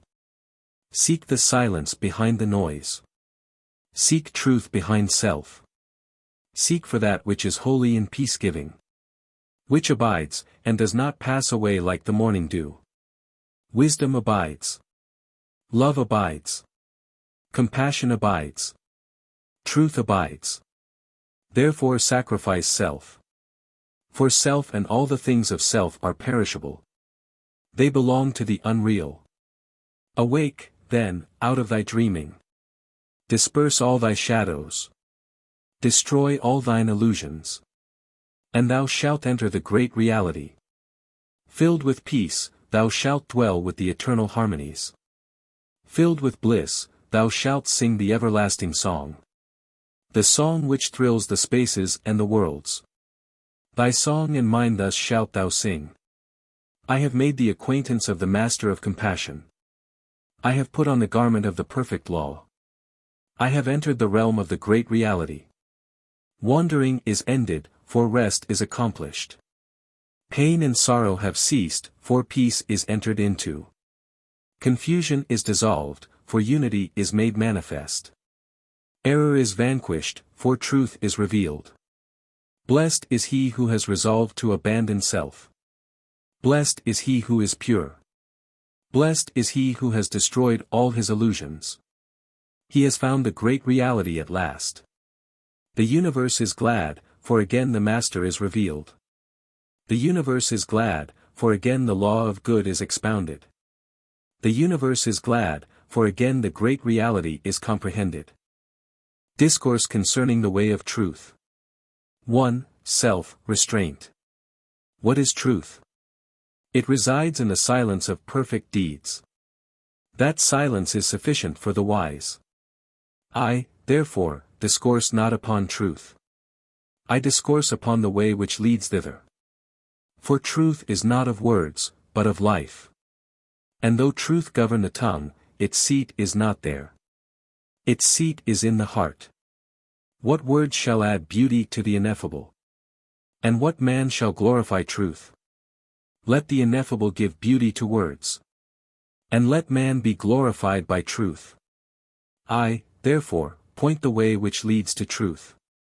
Not by speculation do I point the way, but by practice and attainment. The way is named self-conquest. I write for believers, for them that believe that self can be overcome. I write not for them that deny that self can be overcome, and who thus exalt and give dominion to self. He who believes, will walk the holy way, and, walking it, will reach the highest truth. Let him who thus believes, equip himself, helmeted with faith, armored with patience, and armed with the sharp sword of resolution. He will be prepared to attack the enemies of truth within himself. He will enter upon the practices of truth. By practice the artisan becomes accomplished in his craft, by practice the truth, lover becomes accomplished in truth. The way of truth is marked by three great practices. The first is self-restraint, the second, self-examination, the third, self-surrender. These three include all others. He who refuses to practice self-restraint, who says in his heart, I will eat and drink, and make me garlands of pleasure, he cannot find the way which leads to peace.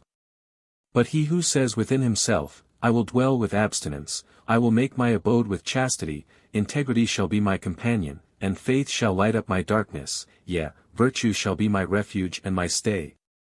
He will find the way which leads to truth, lo. He hath already found it, for the practice of virtue is the entrance to the way. The vicious man destroys, but the virtuous man builds.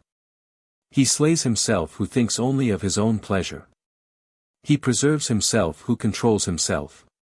He who renounces pleasure, and restrains his passions, preferring steadfastness and integrity to gratification, will partake of the joys of virtue, pleasant will be his friendships, pure his affections, and long and prosperous his days. Thus walking with virtue, happiness will wait upon him. Partial blessedness will be his portion. And he will reach the first great resting place. Yet, staying there, he will not reach the highest. 2. Self-examination. He who seeks the highest will enter upon the practice of self-examination.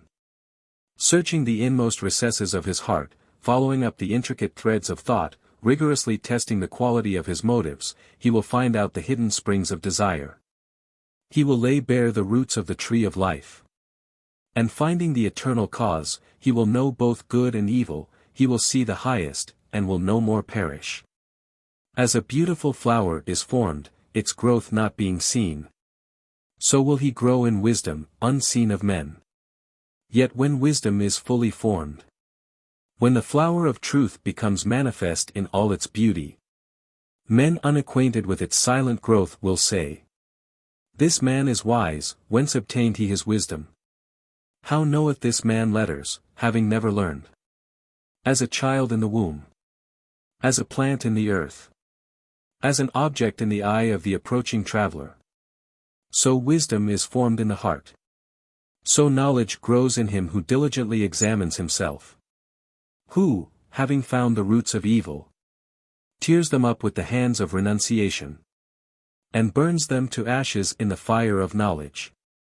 He who thus examines himself, who rectifies his inmost heart, and rejects all the errors of his mind, who, seeking out and humbly acknowledging his own faults, refusing to dwell upon the faults of others, will make swift progress toward the goal of peace. He will cleanse his heart. He will purify his understanding. Subduing self, he will no longer look through the eye of self. Apprehending truth, he will perceive with the unveiled eye of truth. He will know both self and truth. All his works will prosper, for his acts will be righteous.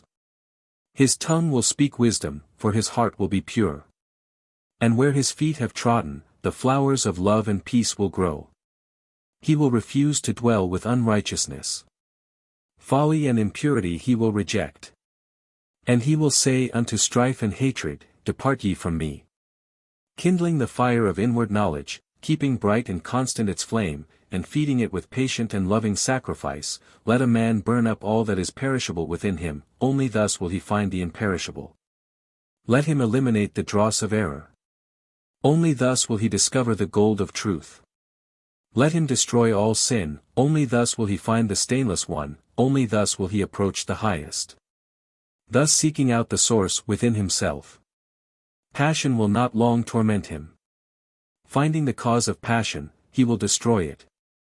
And self-restraint will give way to composure of mind and heart, far will he travel on the way of peace, and, reaching the second resting place, will taste of fuller joy and blessedness. Yet, staying there, he will not reach the highest. Free, self-surrender.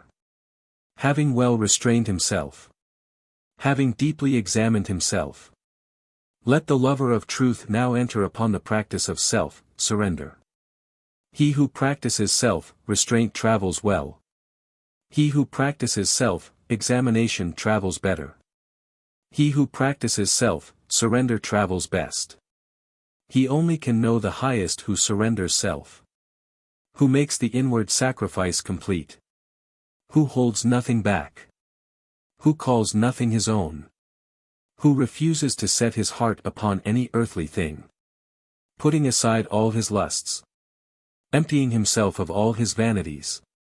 Divesting himself of all his theories and opinions, he will become empty, naked, and without possessions, and having become empty, he will be filled with truth. Having become naked, he will be clothed with righteousness, possessing nothing, he will be Lord of all. When self-surrender is practiced in its completeness, then is the highest reached. Then is truth comprehended, then is perfect peace enjoyed. He who has conquered himself can never be brought low, he who has surrendered himself can never be confounded. He who has overcome the world can never be disturbed. The flames of lust will not burn him, for he has quenched them. Temptation will no more scourge him, for he has destroyed the cause of temptation. Restraint will no more be needed, for he will be perfect in truth, freed from self, he will be freed from sorrow. Freed from error, he will no more grieve. Freed from impurity, he will cease from suffering. He will enter into the highest joy. And, reaching the final resting place, will partake of perfect bliss and blessedness. Not valuing that which perishes, he can never be robbed. Not loving himself, he can never be wounded. And though men should slay him, he can never be destroyed. For he is no longer self, but truth. And who shall destroy truth? All bodies die, but truth does not die.